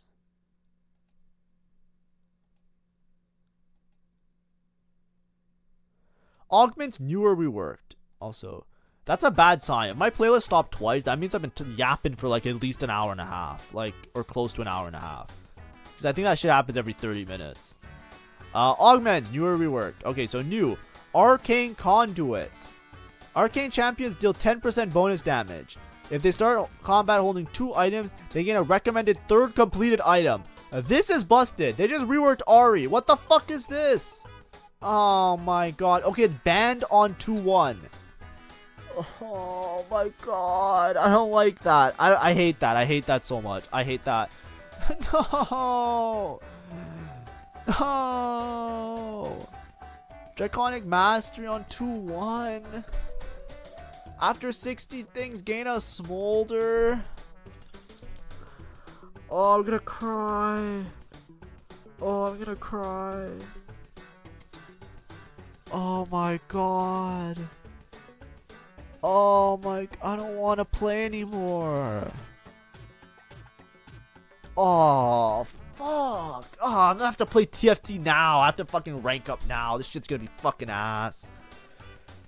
Great. Okay. I hate augments that either bail you out or you force on 2-1. What do I say constantly? The most fun I have in TFT is when you're able to play something and just kind of let it happen, right? Like, I love to play flexibly. I think the creative aspect of making these unique boards over time is way more fun than just clicking a broken augment on 2-1 or something that gives you 100% direction and just lets it work, right? Draconic Mastery seems like a fucking shit show because they buffed Namzi, they buffed Shyvana. Like, I don't get it. Nah, that's crazy what they're doing. Thank you, D-Nuts. I don't know if you agree with me. This seems ridiculous. So, like, for example, for me, in my experience of playing TFT, I enjoy playing around flex boards in the later levels. I do not like having a augment that guarantees you a certain level of power, or an augment that basically, like, takes units that you have and juices them to, like, a severe extent, right? Dragons are weird. Because the thing about dragons is that, like, if you're rerolling Namzi and Shyvana, it's really hard to justify it because in the previous patch they were weak. They just buffed them both. We don't know how broken they will be, but we'll see how broken they will be. But they're buffed, and they were already okay in the previous patch. Like, Namzi reroll was a thing in the previous patch, right? Having this augment that gives them more health, which is a shapeshifter. Shyvana is a shapeshifter. Giving her health fucking scales her in every regard. It's not like giving health to like something that's not like, her whole thing is that she wants health, right? That's like a good part of her kit. Attack speed is good on everybody, so this is already a good augment in general. Then it also gives you a smolder. One of the hardest parts about dragons is like if you want to cap out like a Nomsy reroll or a Shyvana reroll, you want to get in that third dragon, like especially now that they buffed the units, and they also buff Smolder's dragon ability. If you just get a free Smolder, it literally gives you a cash out, which is the 5 cost that you want. Like if they change this augment to give you a random 5 cost, it would also be broken. It's just plus a resource. It literally gives you a 5 cost. Right? There's people that roll their whole game trying to find a 5 cost, and you have an augment now that gives you a Nomsy, gives you a Shyvana, and after a while, it will also just give you a Smolder. Like, that does not seem good to me. That seems annoying, right? That seems like somebody's gonna click it. There's no way that seems like it's gonna be weak. If it's weak, like, I'm wrong, like, maybe I'm crazy, like that's fine, right? But I hate things like, I hate having augments 2-1. See, like, it says it's not a 2-1 augment. It's a 2-1 augment. I hate 2-1 augments that give you a bunch of direction and give you resources late game and make you really strong for late game. That is not the playstyle that I enjoy. I want TFT to have a balance of both, and right now I feel like the set is leaning, at least the last couple patches, is leaning way more towards early game, lots of direction and hard forcing than like playing something late game, right? A good example is like what they did to Ornn artifacts. Ornn artifacts are very difficult to play flexibly, in my opinion. A lot of times you pop an Ornn artifact and you have to play the unit that is good with the Ornn artifact item, right? Because they added a bunch of artifacts and a lot of them are very specific to certain things. Like you have to have a shield that breaks, you have to have an ability that works a certain way, you have to have a stun that works a certain, like, you know, it's very specific. And because it's specific, you don't have options. Like you can try and cook something up, but a lot of the times these cooks are not going to work because it's specific. And that's why I hate, right? I would rather like a general augment. I would rather an augment, like imagine if they took out Draconic Mastery, they took out this, they took out this, and they said like after X amount of things, they just give you a 5 cost. I think that would be way more fun because like you can play anything and then get a 5 cost and then play anything. Like, you know, that's the type of augment I would want to have. Not something like this that you're forced to play dragons and it juices them up and they're already strong probably. Same thing with this. This seems like a bailout. You don't get it on 2-1. But let's say you're playing, like, you could probably tailor for Arcane. Imagine if somebody is just playing Ahri reroll, and then all of a sudden they hit this shit. Like, imagine, like, I'm gonna be pissed. Like, there's no way that I'm gonna be like, yeah, that was a fun game. Even if it happens to me. Like, I'm not even saying, like, it happens to somebody else. It happens to me. I'm gonna be like, oh, I guess I just win now. There's no, like, fun anymore. There's no skill. There's no grind. There's no, like, grit. It's like, oh, I'm just playing Ahri reroll, which is probably strong. Like, it was already. She only got kind of, rework looks like it's a buff. Imagine if you just get this offer on 3-2. It's like, oh, I guess I just get a fucking item? You get a whole ass item on the unit and 10% bonus damage? Like, what? I don't know. We'll see. We'll see. Maybe it's balanced. Maybe it's balanced. Maybe it's balanced. Give it to the team. The team's trying hard. I'm never going to be against the team, right? Try your best. Do your shit. Do everything that you need. Make the game good, right? I'm not the expert. I can't even get to masters this set yet. You know, obviously, you know, we'll see how it plays out. But at a glance, hate both of these. More so, the worst thing of this patch right now, for me at least. Rework flexible, prismatic, gives it every stage, gives more HP. I think this is fine. I think this is like power creeping though, right? Because why would you ever take hard commit if you get flexible, right? Like this just seems like a better hard commit. So I feel like hard commit just is irrelevant now, which is fine, but you know, whatever. Reworked Frosty Frontline. So now it gives you a placeable Frost Wolf. So basically gives you like a +1 unit instead of the dummy. I don't know if this is a buff or a nerf, but I think this is fine. And I think that I think this would be fun to try out. I like it when you get an extra unit. I don't know how broken it is. I haven't tried it out, right? I haven't played PB. I might play PBE maybe tomorrow. But this seems fun. I felt like Frosty Frontline was a little bit annoying with the you just get an Eternal Winter. Frosty Frontline was more annoying if someone actually was able to make it to 7 Frost, because 7 Frost with the thing was annoying. So we'll see how annoying this wolf is with the attack speed and the 300 HP for Frost here. It mostly just comes down to how killable and how strong this wolf is. But, you know, I'm down. Let's see what happens. This one I fucking hate. I saw this and I don't understand it. Where, like, I'm sitting here and I'm thinking, like, my god, when are they gonna nerf these hero augments? I'm so sick of playing this game with these hero augments, right? Everybody's been saying it. It's not even me. Like, I bitch a lot about these reroll comps because obviously I'm biased, and you have to understand my biases, and you can like me or hate me, think that I'm stupid, think that I'm smart. I don't give a fuck what you think about me. My opinions are my opinions, and I'll own them, right? I do not like the hero augments, and I wish they were all gone from the game. I do not find them fun. When I have them, I do not find them fun. When I play them, I find them stupid.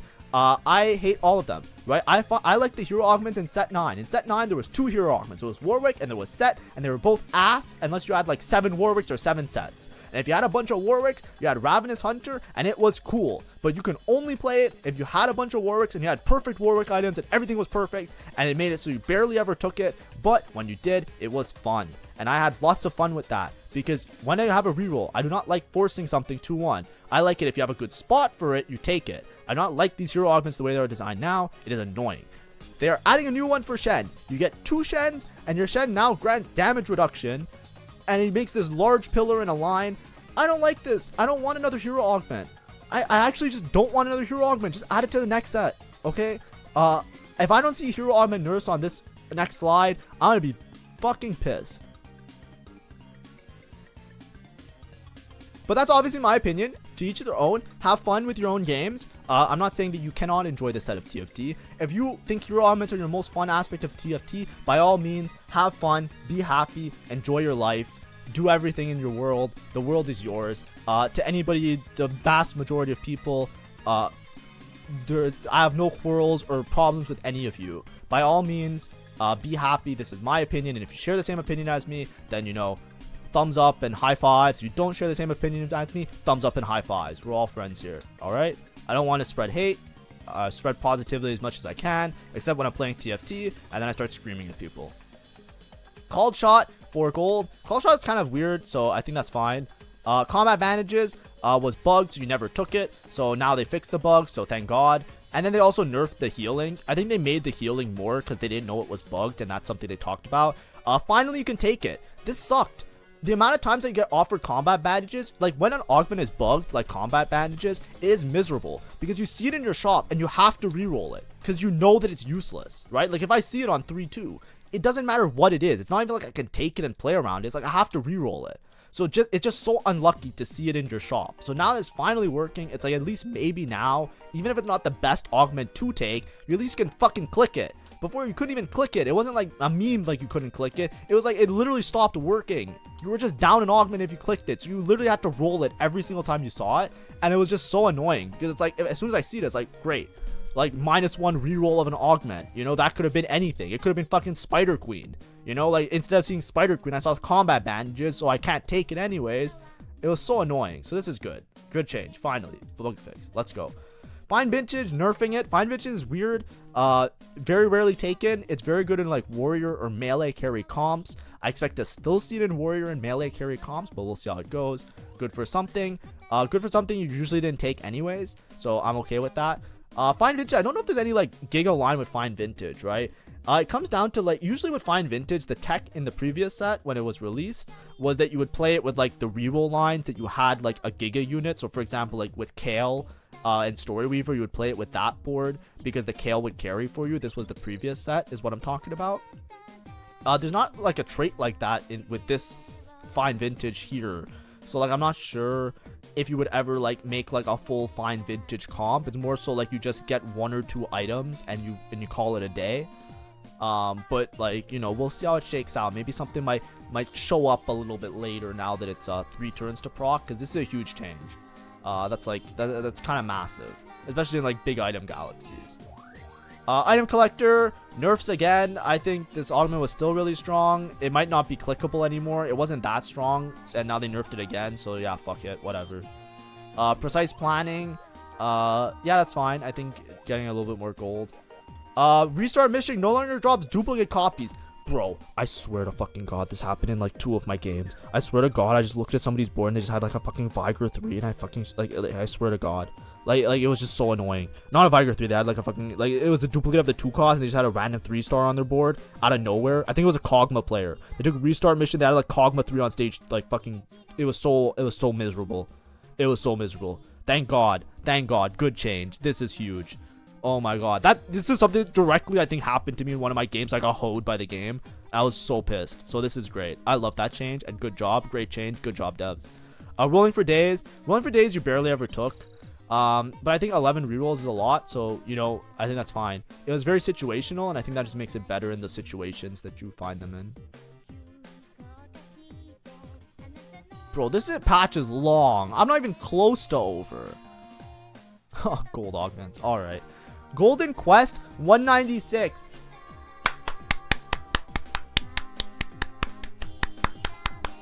Good change. Thank the fucking Lord. Now, I know that I bought 4 a lot with Gold Quest. I think of Golden Quest, I went 1st, 8th, 8th. I know I'm not good at Golden Quest, but I got hoed really hard in those lobbies because it was always like a loot sub lobby that I got offered Golden Quest. But yeah, this is a good change. Good job. I don't know how much it, like now you actually have to have probably a gold generation item. 196 is so hard to reach.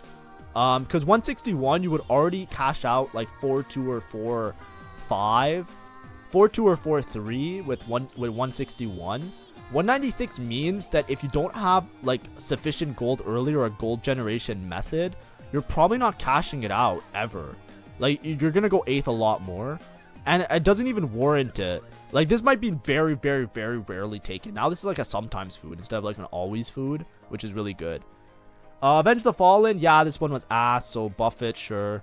Best friends, yes, nerf it, thank God they buffed Honeymancy. This is 100% required. Big gains seems a bit weird. I'm not sure how much this will impact stuff, but that seems like a huge change. I already felt like big gains was pretty good, so we'll see. Category 5, little less bonus damage. It is overtuned a little bit. I would have liked to see more of a nerf, right? Instead of 90 to 95, I would have liked to see 85. I think you can go much lower. I think 80% it will still be good, right? I think it's just good.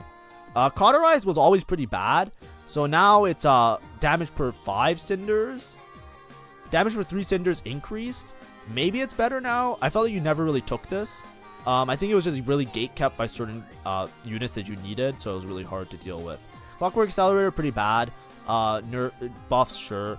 The problem with a lot of these, like, for example, I talk about it a lot on my stream when people are asking me, like, why do you take certain augments versus others? Stuff like Clockwork Accelerator and Avenge the Fallen. The reason these augments are typically not taken that much and are pretty bad is just because, like, compared to, like, a different augment, right? This is an augment where it's like, hey, wait a certain amount of time to get attack speed, or wait until a bunch of your units die to gain stats.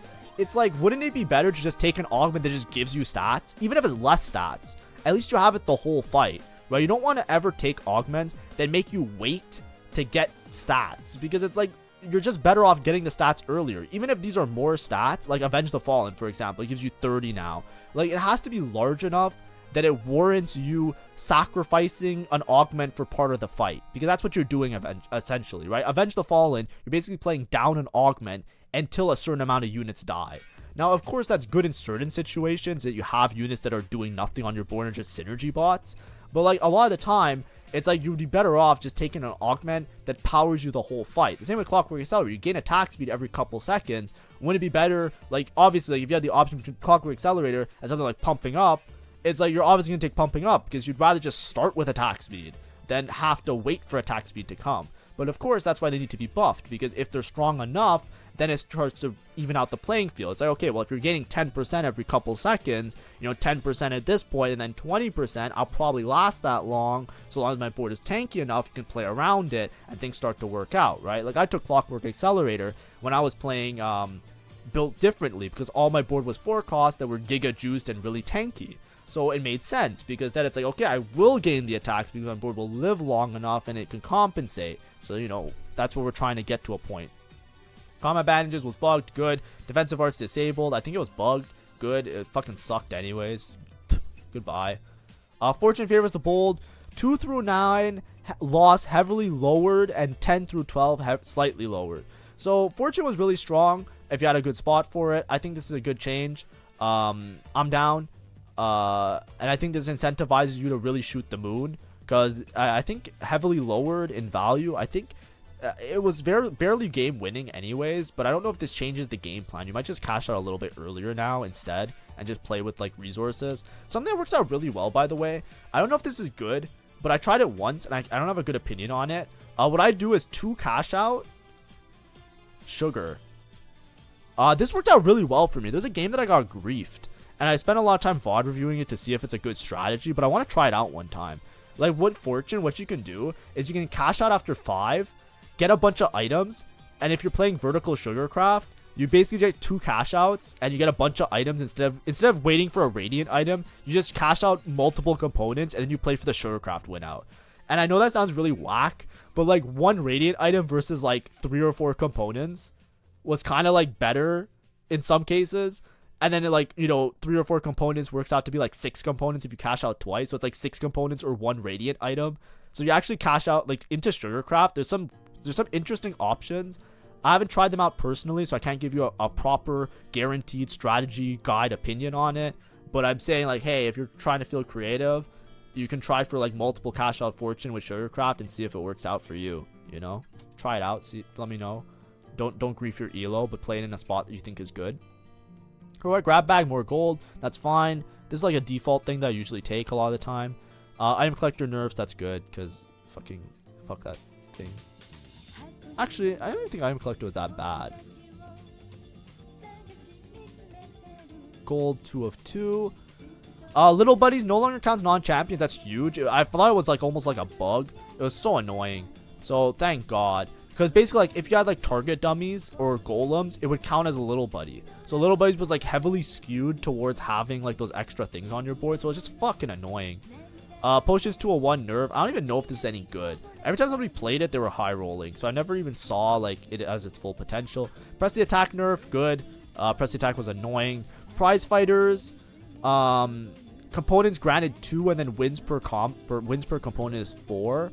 So I don't know how this works out. It's an overall buff, right? Because every 8. Before, if you won 9 fights, you would get 3 components. But now if you win 8 fights, you get 4 components, right?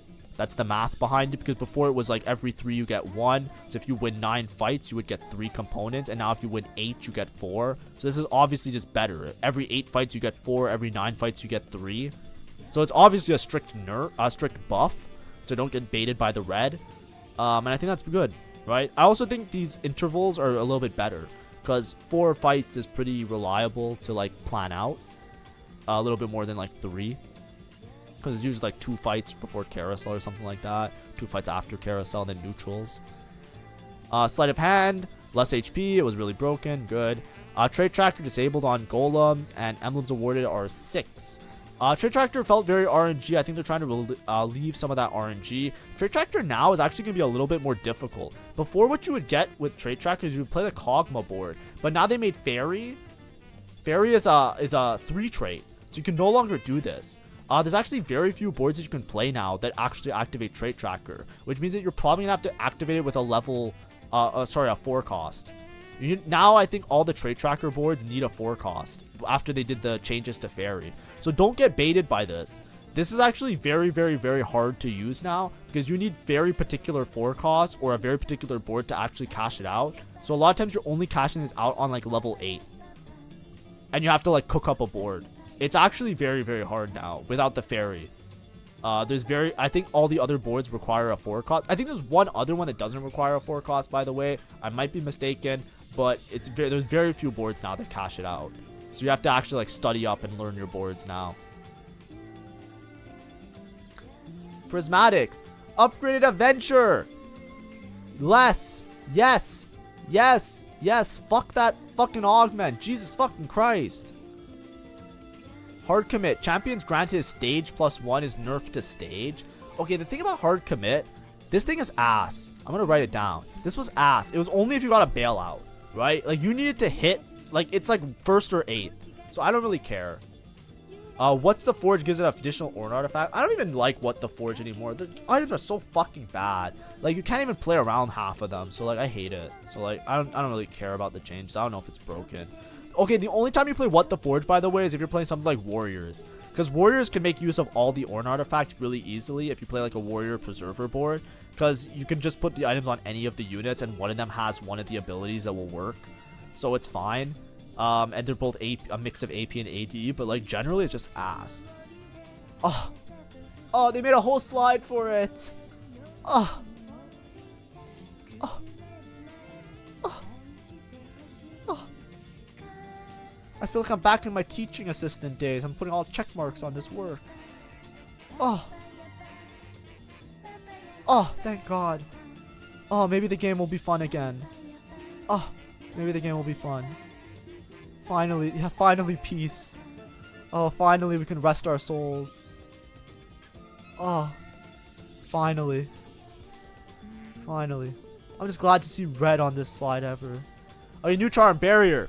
Next comment, your team gains 1,000 shield decaying over 5 seconds. That seems really good. This is stage 5, some late game stuff. Conjure Firing Plan. Fuck that, but sure. Counter Spell. Next combat, Mana Reave all enemies. That's pretty interesting. This seems like fun. Guild of Thieves. Gain 3 temporary Thieves Gloves for 1 round. Sure, it's a lot of gold, so this is actually a big investment, so I think that might be fine. Infliction. Next combat, Chill, Burn, Shred, and Sunder. Sure, but I think that's kind of useless. Usually you have this already. If you don't have this, your board's in a different state, obviously. Meteor Storm. 30% max health magic to 4 enemies. This is pretty interesting. I think this one's broken. This one is like you hit it, you win. Right? That seems like a lot. Especially you can RNG win the fight, right? Paragon, 0 gold. Ooh. Next comment, your team's physical damage is dealt as magic damage. That's an interesting one. Reaper. Your units execute enemies that fall below 200 health. This seems busted. That is insane. Summon Golem. Summon a large golem equipped with defensive items for 1 round. That seems very broken. And Tremors. Combat starting every 8 seconds. Stun all enemies. Huh. So some of these seem really, really impactful and some of them don't. I feel like adding this many charms, as much fun as it sounds, the biggest problem I have with charms is when you're like late game and you're trying to roll for a charm and then you find a bunch of shit that's useless. So I kind of like the way charms are now. They did add a lot of really strong ones, but they're also very expensive. I think that this overall is going to be really frustrating late game, but I think it's going to be really, really good in the mid game. I think in your mid game, especially if you're playing around a reroll line, these are going to be really beneficial. Because basically the biggest problem with reroll is like having a hard time capping your board. But if you're staying a low level and you have a lot of gold, you'll be able to buy some of these really expensive, really strong charms. Like imagine a reroll with Guild of Thieves and you just put it on all your unitemized units. You just get a bunch of fucking items. Like these are game winning, right? The problem is if you're late game and you're like stage 5 and you have to roll. Let's say you roll and you get Infliction, right? Chill, Burn, Shred, Sunder enemies for 8 seconds. It's like you probably already have most of these. This is kind of useless late game for some boards, right? Obviously it could save you and it could be really good. But like imagine if you have to re-roll it, right? If this costs 6 gold and you re-roll and then you see Tremors, it's like what if you don't have 8 gold anymore, right? Like it makes econ management a lot more important, especially late game. So I think what this does is de-incentivizes going level 9, right? Capping out your board with those ways. Like you really have to focus on some of these charms. Because if they're adding more charms, it's going to make it harder for you to hit like the Giga Win Con ones. At the same time, if they're more expensive, these charms that they're adding, like they're not just like free or very low gold, then you run into a situation where you might just get railed, right? Like you might be unable to buy and work around them. Rework Desperate Plea. Next combat, reduce incoming player damage by 80%. Oh, because this was the one that they got rid of. I don't like this. I would prefer that wasn't in the game, so I would like them to not have it, so fuck that, but whatever, that's fine. All 5s is now 8 gold. This is actually a good change. I think that there's so many times that people get bailed out by all 5s, because there's so many times that I look at somebody's board and they randomly have like an upgraded 5 cost on their board, and I'm like, how the fuck do they get an upgraded 5 cost, right? And as much tilting as it is, it's usually because of all 5s. It's usually because they just get it because of the charm. So increasing the gold on it makes it so it's a lot harder to do. It does make it a little bit more annoying because like if you are trying to play around it, right, 8 gold to reroll your shop is a lot of gold, and then you don't even know if you're going to hit the 5 cost that you need, right? So it makes it less clickable, but I think that's a good change because it was fucking annoying, right? I hated it. Conjure Emblem. Gain a random emblem. So instead of it being uncraftable as random, I actually like this a lot more. I think the uncraftable ones, besides if you were playing around like vertical portal or something like that, or vertical fairy, where like a lot of the emblems were useful, the uncraftable emblems were kind of awkward to get a lot of the time. Getting a random emblem is actually a lot better. But this could also, like, maybe I don't know. This is like Exodia, right? Now it's like roll the dice to see if you win the game. The thing is, this is a lot of gold, right? I'm pretty sure this is still going to be 15 gold. So it's like, you know, you're spending 15 gold to roll a roulette wheel. I don't know. We'll see how it plays out. I don't think it'll make that much of a difference because I feel like you still never buy it because, like, it's very rare that it's actually useful. Like, 15 gold's a lot, especially early game. So it's very rare that you take Conjure Emblem, right? In most fights, you typically don't want to take it. The thing is now, if it gives a random emblem and you hit like you randomly hit a vertical trait that you can play around, it gives you like a win con, which, like, you know, some, like, what if I'm playing the game and randomly somebody has like 9 frost or 8 witchcraft because they just fucking conjured the emblem that they needed, right? Like, it's so annoying. Like that's where it would be frustrating, because there wasn't as many problems with the uncraftables. But then at the same time, now they made craftables. Like, you can make uncraftables now because of the frying pan. So, like, you know, like, I don't know, right? So I can't give a proper opinion on it. Lightning strike, you can now see the true damage when it happens. Okay, sure. Salvager no longer breaks apart Tactician's crown. No Tactician's shield or cape. I thought Salvager didn't break it anyways. I guess it broke Tactician's crown and didn't break emblems. This was probably like a bug, right? Or it wasn't intentional. Summon Dragon is less gold, but it's been reduced greatly. I think that's a good change. Let's go next. Now, please be the end soon. Bug fixes. Briar's Ravenous now correctly gives 8% damage, 0.8 instead of 0.6. Okay, that's good. Fixed about Camilla's true damage with Krilliki strike less often. Is that why she fucking sucked? Maybe that's a good change. Fixed a tool for Briar's Light Knight to correctly show HP values. I didn't even know about that. Fixed a bug where 8 Scholar would deactivate the trait. I didn't know about that. I never even hit 8 Scholar. Fixed an issue where Deja Vu Augment Tooltip and ability didn't match correctly at 5 AP. Okay, sure. Fixed an issue where one of the drops of Prismatic Orb wasn't properly giving full value. Is that why I keep getting hoed by Prismatic Orbs? Who knows? Fixed an issue where Combat Badge was stopped. This is a big change. This is one that everybody kind of knew about. If you didn't know about it, I'm sorry. Fixed an issue where Find Your Center was granting twice. This is another one everybody knew about. This was the one that it was like, it's kind of weird, because this was a bug that in NA, it was like fine, but in like Korea, somebody got banned in their tournament because they took it accidentally and they didn't know it was banned. So, like, I wasn't sure if I was allowed to use it when I was playing the game, because I was like, I'm an NA server, right? But like Korea, it's like considered bug abusing. So, like, I don't know, but I'm glad they just fixed it, so now there's no ambiguity. Fix an issue where Randu and Sanctum would apply bonuses. Did anyone watch that Soju game where he did this? Yeah, that was funny.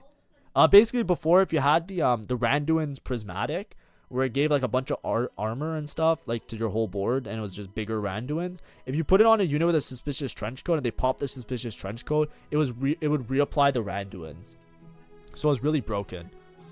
Removing Arcana Emblem from High Arcana. Yeah, okay, that's. Oh wait, now removes them as your High Arcana. I didn't know that was a bug. I think that's fine. Fixable where high horsepower resolve instantly without. I don't know what this is saying, but sure, whatever. Is that it? Yeah, there's a thanks for watching. Alright, that's it. Very long video. Very difficult for me to make. My mouth is parched and dry. And I am very, very tired. I want to get to like the opening slide. Here we go. Thoughts. Overall, meh. I don't know. I don't know how much I like it. There's a lot of changes that I really, really like. Majority of the changes I really, really like. I feel like the overall game plan of picking something early in the game and not having many flexible options out of it is going to continue into this patch. And if you don't like that playstyle, I think it's going to be very meh, which is what it is for me. There are a lot of changes. I am scared about a lot of changes giving a lot of difficulty in terms of like the TFT team not only balancing, but also having bugs and stuff like that. Of course, I'll give them benefit of the doubt and I'll assume that they do everything properly, but I'm always scared with these big patches when there's a lot of things that change, that there'll be a lot of issues. So that's why I'm very apprehensive about this big patch.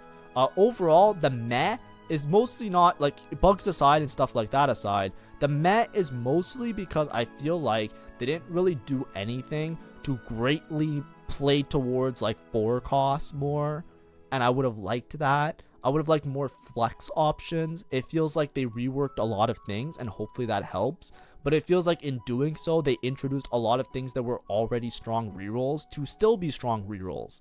So I run into the problem of, well, doesn't that mean that whatever they nerf, even if they nerf the hero augments, that's not what I'm saying. I'm saying like the hero augments are still going to be playable from a good spot, but I don't want there to be a lot of low cost rerolls, because I would prefer to have it I would prefer to have the ability, like, what the way I see it is that you should only play, the way I like TFT to be balanced is rerolls are strong if you have a spot for the reroll, and if you don't have a spot for the reroll, you should be defaulting towards a 4 cost flex board.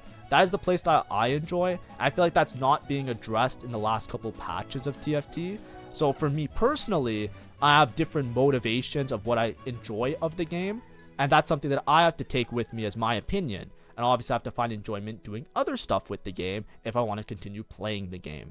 But that's why I say these things. Now obviously, I think that these changes are going to be very spicy, and it's going to make the patch very interesting. I think a lot of people, at least when I look at my own YouTube metrics, I am losing viewers by the day. It might be because of my personality, it might be because people stop by my stream and they hear me bitching all the time, but I think that in a good part, a lot of people with set 12 found that it was a little bit underwhelming for the most part, and because of a lot of these things that I talk about, a lot of the things that I mention, a lot of these quarrels are similar with a lot of other players, and it makes them lose interest a lot. Like, right, you can only play Kog'Maw reroll so many times before you've decided that, yeah, I think I've played enough of TFT for today and tomorrow and the rest of the week. And I think that this is a spicy thing that will bring a lot of people to the set, and I hope that they continue not to make spicy big changes, but at least to balance around some of the other units so that we don't just get into the same situation of we're just going to play a bunch of rerolls again. Right? That's what I mean to say. Now, of course, if you've been enjoying set 12, by all means, continue to enjoy it. And I'll be trying my best. I might play a little bit PvE tomorrow or the day after. So you can stop by my stream and I'll just be playing goofy games and trying out all the new shit, or trying to hard force towards the new shit to see if it's any good. And yeah, we're going to try our best. And hopefully, I know this video is very long, and I hope that it was somewhat informative to give my opinion on it in an entertaining way. And of course, if you want to see Mort Dogs or other people's opinions, please check out their opinions as well. You can even watch the actual Mort Dog video. I mentioned it before. You can watch it on his stream, and he'll probably upload it onto his YouTube later. So by all means, follow, like, subscribe, because I took a lot of this content. Obviously, he made all the slides, and you can see him in the corner behind my own face. Please make sure to support those. Oh, I can read D's Nuts. This is a comment from chat. This is my YouTube video, by the way, D's Nuts, so you're going to be on the YouTube video. I think this set was very repetitive. You haven't played much TFT either. Yeah, you've been getting bored. That's my experience. Instead of getting bored, I've been getting frustrated, because most people, when they get bored, they can stop playing. I can't, because I'm trying to make a YouTube channel work out. Like, it's my little project, my goal in life. Like, I'm trying to make a YouTube channel for TFT content, and I'm trying really hard. And for me, when it gets repetitive like that, that's when I get the most frustrated. And that's why I'm very bitchy. I'm very on edge. I'm very annoyed, because it's like I've just finished playing 100 fucking games of Kog'Maw because I'm trying to make good content for everybody. And then, like, you know, somebody will post some like crazy, like, try this new comp that's really crazy. And I try these out and I just lose to Kog'Maw, or I lose to like hero augments. And it's just a very miserable cycle for me. And that's what I mean. I want to have more creative things so that I can make more creative content as well, right? I don't want to keep making, hey, here's another reroll guide. Today we're going to be playing another reroll. It's like, I want to make like more interesting stuff as well. And I don't have those options because I feel like the set is limiting that. But of course, we'll see how it works out. Anyways, that's the end of the YouTube video. Make sure to like and subscribe if you like my content. And I'll still be live, but yeah, I'm going to end the video now because long enough. 2 hours. Jesus Christ.